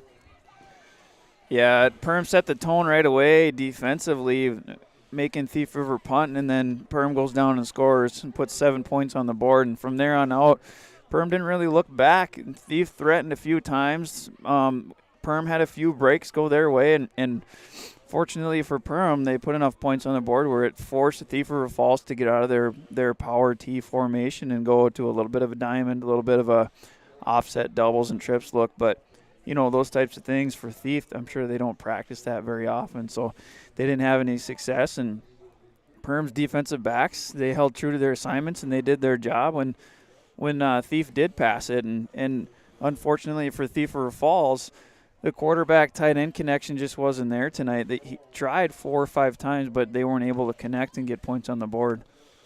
Player of the game tonight brought to you by J&L Nutrition in the Backyard. I think it's pretty easy tonight. It's Hudson Hackle. Yeah, Hudson Hackle. We talked about Braylon Rock injury. He's a senior. He was a two-headed monster with Hudson Hackle for Perham. And then Sawyer Dilbeck, too. That's 2 of your 3 best running backs. So now over the weekend as a coach, you think, all right, how can we figure these things out? Can we move somebody? Do we go to more of a one-back system? But then you can key on him a little bit easier, too, and there's nobody to block for him. So Perham moved one of their linemen to fullback spot, and you could clearly see, anybody who knows football, that Brandon Sandberg, 87, he pushed the line and created holes for Hudson Hackle. In the absence of stars with Braylon Rock and Sawyer Dilbeck, there's other guys that gives them an opportunity to step up, and you could see that with Hudson Hackle. And then also Blaze Schmidt, he had a nice game. He had a couple of nice runs. He didn't force any throws. There's just 1 or 2 times he could have thrown the ball earlier, but that's a learning experience for him too. And Gage Johnson had a nice game. Kind of the same names we've been talking about, but we talked about in the first half or early in the second half. Perm offensive linemen, they're the hogs, they're the pigs, they're getting it done in the trenches, and they did a nice job. All 5 of them, 6 guys rotating in, they're pushing the line, creating holes. So Hudson Hackle gets the accolades and stuff, and he had a heck of a game. He's our player of the game, but he's not a player of the game without the offensive lineman, and I'm a firm believer that every good running back has an even better offensive line. And the drive of the game, it's going to be kind of a multiple one. It started at the opening kickoff of the second half. The Prowlers kicked it off. The Yellow Jackets letting it drop, thought it was in the end zone. It wasn't. The Prowlers pick it up at the 2. The Yellow Jackets hold. They get the 4 and out, and ends up being as the Prowlers unable to score. The big stop there after the special teams blunder, gaffe, miscommunication, whatever you want to call it. But the Yellow Jackets turned that momentum switch that went all the way to the Prowlers sideline to the Yellow Jackets sideline. They eventually marched downfield, got the game-winning score, or not game-winning score, game-ending, I would say, score, just because of the way the momentum switched and how it changed. And the Yellow Jackets were able to go from there, and that's our Nias family drive of the game. Yeah, a deep kick like that, and you have 2 Perm deep returners, and it kind of lands in between the 2 of them. What do you do as a senior or as a leader? You say, I got it, it's mine. Obviously from where we're at, we can't hear if anybody called it out, but we did see that they kind of looked at each other a little bit like, this is falling right in the middle of us. It's the same concept in outfield as a baseball player. You got the center fielder and right fielder with kind of an in-between ball of who should get it. Well, center fielder always makes a call over the right fielder if he can get to it. You're the captain in the outfield, and whoever is back deep for 2 guys, that is things you talk about. If the ball is between us, who's going to go get it? You talk about it in the huddle. You talk about it in practice. Doesn't matter if it's a starter or a sub in there. If the ball is between these 2 guys, who is going to call it and who's going to go get it? And that's being prepared too. So maybe they have discussed that. Maybe they haven't. I don't know for sure. But, yeah, that set up a kind of a dagger drive for Thief River Falls. And they are turning out the lights on us, Jason. It is that time. They're getting everyone here straight to the Cactus for the Perham Hall of Fame ceremony that's coming up at the Cactus tonight. But from here, we'd like to thank our sponsors one last time before we wrap up our broadcast here on the Magnitude Sports Network. We'd like to thank Frontier Airlines, Great Clips, Dakota Fins and Feathers, Budget Blinds, Ray Sport Marine, Waterfront Recreational, Perham Health, New Horizons Realty, Perham Chamber of Commerce, Farm Bureau Financial Services, Lakes Area Co-op, Hanson's Plumbing and Heating, Central Market, Nias Family Sales, Lakes Ace Hardware, EOT Insurance, KLN Family Brands, United Community Bank, Reuter Family Dentistry, and J&L Nutrition in the Backyard. We thank you for your sponsorship of high school sports on the Magnitude Sports Network. We'll take a look at our Magnitude schedule coming up ahead. There's 2 games on our airs right now. Barnesville taking on Park Rapids. DGF and Detroit Lakes, they're doing battle both those games second half. and a lot of volleyball action. Join myself and Lance Rock on Tuesday night. The 50th anniversary celebration of Perham Volleyball will be on Tuesday night when they take on the Frazee Hornets. And then on Thursday, the Yellow Jackets take on the Holly Nuggets in a game that's going to determine the outright conference champion or a share of the conference championship. That will take place Thursday night. And then back on the air Friday night football action, Perham taking on Morris area. Here's how you can find us through the social medias and the website, magnitudesn.com. Find us on X, formerly known as Twitter, Facebook, Magnitude Sports. And Grant. Yeah, Jason, thanks for reaching out and asking me to be a part of this again in Magnitude Sports. And Mike, the owner of this, I appreciate it. And I've been having a blast the first couple of times of doing it. So thanks again for reaching out. I appreciate it. Well, it's been an honor having you with us here, Grant. Done a great job. We thank you for your help during this football season. We'll wrap things up and see you next week and see you later in the week. Hope you have a good night and a good weekend. Thank you for tuning in. The Yellow Jackets win tonight by a score of 35-7 on the Magnitude Sports Network. Preceding broadcast was an exclusive presentation of the Magnitude Sports Network. Subscribe, click the bell, and visit magnitudesn.com for a schedule of our upcoming broadcasts.